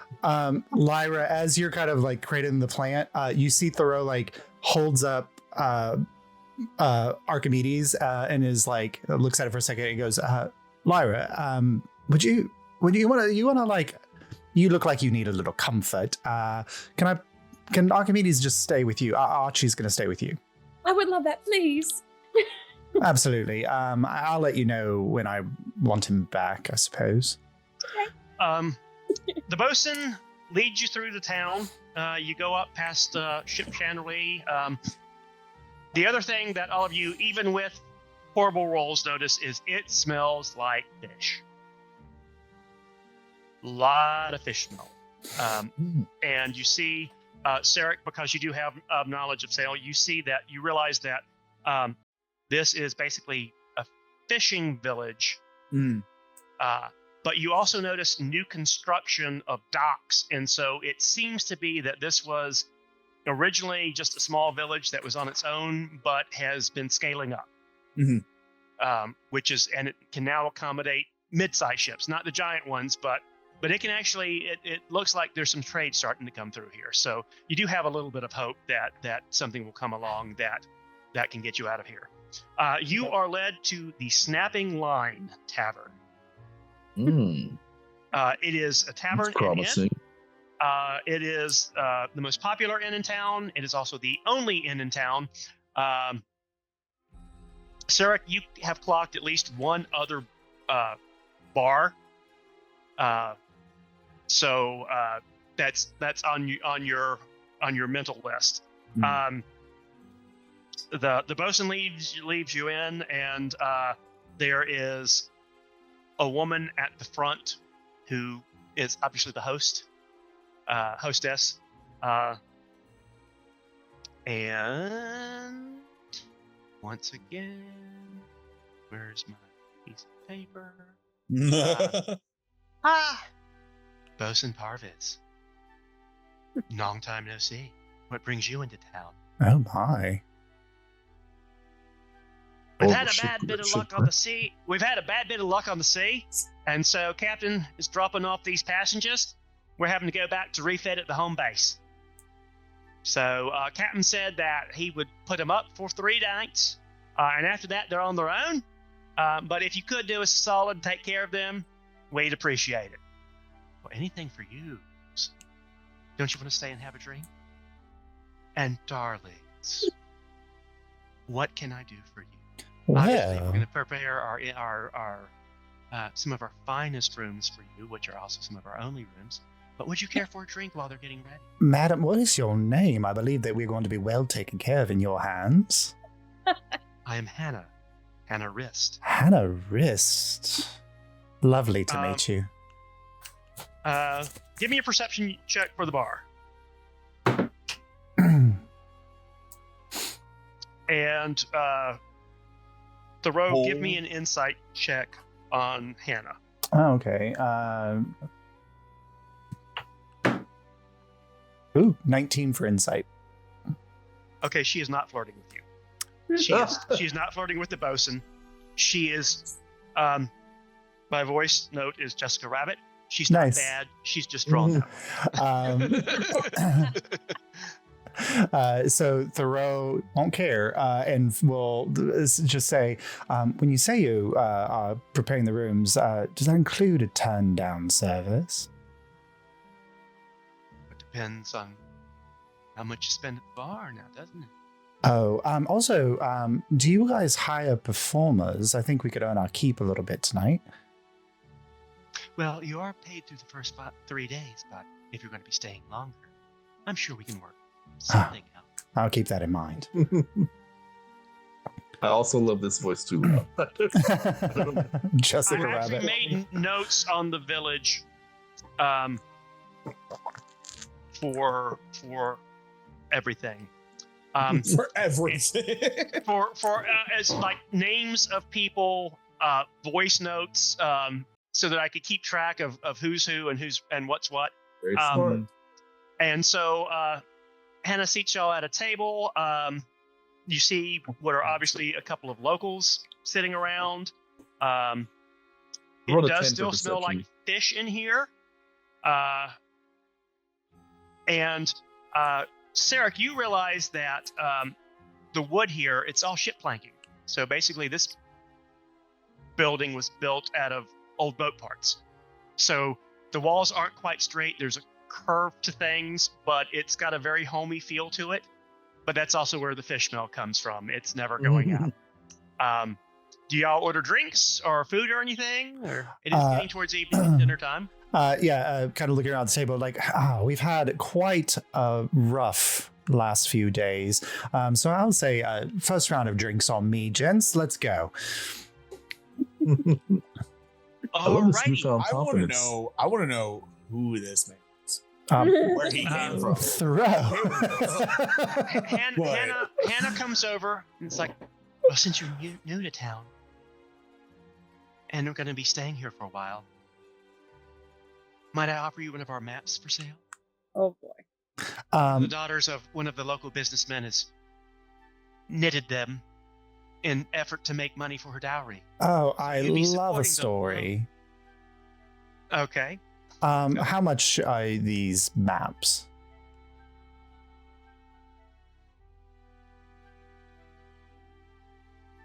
Oh, Rob lost his sound. Nope, you lost your sound. Okay, I'm back. You're back, yeah. There you go. Okay. Yeah, I lost my headset for a second. So they're 3 silvers. Oh, 3 silver. A fine hand-knitted map deserves more than 3 silver. Don't play yourself down. And he flips a gold in her direction. Wow. The man goes on a boat for a little bit, and all right. Well, the boy goes on a boat. He comes off. That's what It's the same shell. Yeah. I don't know what to tell you. Alrighty. And I have dropped a map of Saltmarsh. Yay! Hell yeah. Now, I've sold you the map. They have a younger daughter, and she's just learning to knit. But she's made up a legend. So you notice their numbers on the first one, but if you really want to know what's what. Now, you're welcome to find them out by yourself, but if you want to cheat. That's some real intricate work for knitting. Numbers in circles? Praise be. She's got a very... Now, I put the map... The thing is like... you know If the this cloth gets maps wet, you get in just give it video to me. games? It's not one of those. It's like actual... Yeah. Yeah. It could be... It's like, okay, she has obviously spent time on this. And the fact that she's knitted this, A, she's extremely skilled, B, she's extremely bored. If this gets wet, you can just give it to me and I'll lift it. It's fine. Yeah. It's gonna be a ton. But it can be folded up and kept with you, and you don't have to worry about getting wet because unless it gets rotted, it's not like a paper map. So you do have something. So you have been offered the sale of the legend for yet another 3 silver. Does the original gold, I mean, I'm just going to go out there and say,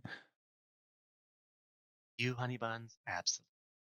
cheers. Honey buns. I want to look at Lyra and just be like, how much is she playing him right now? Just wanting to know. A message comes into your head, Cyric. Please, I'm the only one that plays games here. What the fuck? And I have dropped the legend into the chat. Yay! And this is DM cheating to make life easier for him, as well as easier for you to navigate around the town, because we are doing, as you've picked up on, Theater of the Mind. So it is the first night there. You drink, you eat. Thoreau, do you decide to perform or not? Yeah, absolutely. Never passes up a chance to perform. All right. What type of performance is this going to be? So he takes his dulcimer out, and as he's kind of strumming and playing, I don't think anybody is from the region that my family comes from. So it's kind of this oddly lilting melody, but then picks up as it goes. And as he plays, you can see his fingers on the frets are casting a spell, and this minor illusion imagery of a starry night sky like appears above him as he plays. And that is a 26. Okay. You're gonna is rolling the native's reaction. There was a 4 and a 19. So because there's a chance of this is weird, this ain't what we're used to, as well as that, hey, this is cool, this ain't what we're used to. And because you rolled so high, you got I rolled the reaction with advantage. And you got the upper one, so the place is packed. Mm-hmm.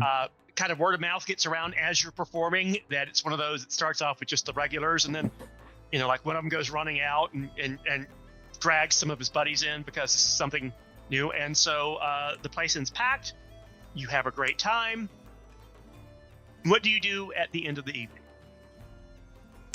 The dulcimer case is open, and he just kind of like, as he's finishes up playing, just says, always remember, gents, tip your performers, tip your wait staff. Okay, and because you rolled a 26, roll me a d20 and a d12. Okay. That is a 10 on the d20 and a 7 on the d12. Okay, you get 7 silver and 10 copper. Fantastic. And Hannah comes up to you and says, oh, if you do that every day, I think you have a fine future. Good night. The future's what we make it, Hannah. The rest of you, do you drink, carouse? Do you just eat and go back to bed? How do y'all spend the evening? Do you try to get to know the locals? What are my chances of finding a warm bath Oh, in this type of establishment. Anna will give you one for herself. how warm do you need it? Oh my god, I'm leaving. You can stick around, so it's not. I can handle the heat pretty well. Just as long as it washes the smell of the sea off of me. Fresh water? Fresh, absolutely. Oh, that's going to cost you 1 gold. 1 gold. Goodness, steep pricing. I'll gently wanted the place the fresh. gold in the palm of her hands. All right, they take you out back. It's outdoors. It's fresh water. It's rainwater in the basin, and it actually looks relatively clean. Apparently, there's not a huge demand for that, but it's raised up. It's got a base, a stone base, and it's kind of a metal tub on top of it. They build a fire underneath. It heats up. They don't get it boiling hot, but they do kind of like the Roman houses where they did the hot air underneath. It does, and it's a pleasant bath. Oh, nice. So I'll sip whatever alcohol I purchased and just enjoy the warm bath. And making sure no one else is around, I'll pull out Mayhen and let her splash around in the bath as well. Mayhen has the time of her life. Aww. No. She's like diving and very sinuous and in and out of the water and splashing and just like And before we cleaning go, her scales. I'll offer Archimedes if he wants to join us. We can. Yeah, you can Bit. absolutely take Archie and get a bath. He's kind of dirty. I think he smells a little weird. The stoat's a little bit more suspicious of the water, but you bribe it with biscuits and so it does get clean. Sarek and Lyra, what about you guys? I am sipping on something alcoholic. If I was going to recall back to a prior character that you know of, Mhm. I recall fondly of my cousin's famous hot toddy. Okay, I know of whence you speak. Yes. So I'm probably slowly sipping on one of those and just people watching, honestly. Okay, and Sarek. Getting a drink, and just kind of enjoying being around, these people. Is it if I look out, do I see that the ship that we sailed in on? Mhm. Is it still there or no? Yes, because Okay. they've got to do some more repairs before they sell out. So they didn't just drop you off and run. Okay. They're going to stock up. So it'll be here at least a day, 2 days, Alright. while they replenish and get her a little bit more. Y'all managed to get things to hold together for short term. Yeah. They're not stepping a new mast, but they're re-rigging the stays Yeah. so that they can actually carry something close to full sail on the main mast. Right. So I'll do what I was gonna do tomorrow. So instead I just kind of hang around. I actually try to instead of I do people watch, but I also take in like information, like just kind of listen in on people's conversations and kind of jut in and sometimes where I see an opening and tell my own story or talk my own thing. First In of assistance with him, actually, if he's still performing kind of later on in the evening, I do go up and play my pan flute with him. Okay, give me first of all, give me a perception check. You have a very sociable Fearbulg on your hands. Perception check of 22. Okay, you clock the audience. Most of the people here are tradesmen and a couple of people who are dressed really, really nice. You kind of get the impression there's a few sailors in, but they're like a bosun or a first mate. So you kind of get the impression that this is the reputable establishment in town versus one of the rowdy sailor bars. Got it. So Harvey now wants give to me go an over there, insight. but I'll keep it. Now Yes. give me an insight check. 10. Okay. And last me, give me a performance check. Oh, good. My plus 0. 18. Okay.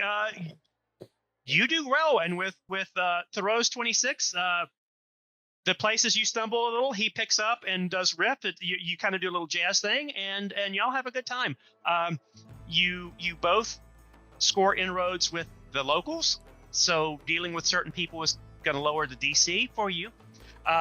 Sarek, you did pick up on a couple of things. There were a couple of nicer dressed people, and what you kind of have figured out is that there is a local council of high-ranking or rich people that there's probably 4 or 5 members on it. You're not quite sure because some of the names don't mean anything. Is they assistant or are they the main person? Yeah. And you also kind of pick up that there's a little bit of tension between some of the members about something. But with the 10, you don't get enough information to actually know what. Right. But there's some going ons there. Eventually, y'all put in for the evening. You each have individual rooms, but they're very narrow. They actually have hammocks instead of cots because otherwise it's like 6 feet wide. But there's a trunk at the end where you can put your stuff. There is a decent lock on the door, and it does have a hammock spread there so that you can sleep like a sailor. And it's relatively clean. And the good thing with hammocks is you don't have to worry about bed bugs. So this actually is an improvement over what you might expect in an establishment of this type in what would be a fishing village. So you all get good night's sleep. And that is where we are going to leave off. And we will pick up day 1 in Saltmarsh at our next meeting. Yay! Yay! I like these characters. Me too. I like this little group.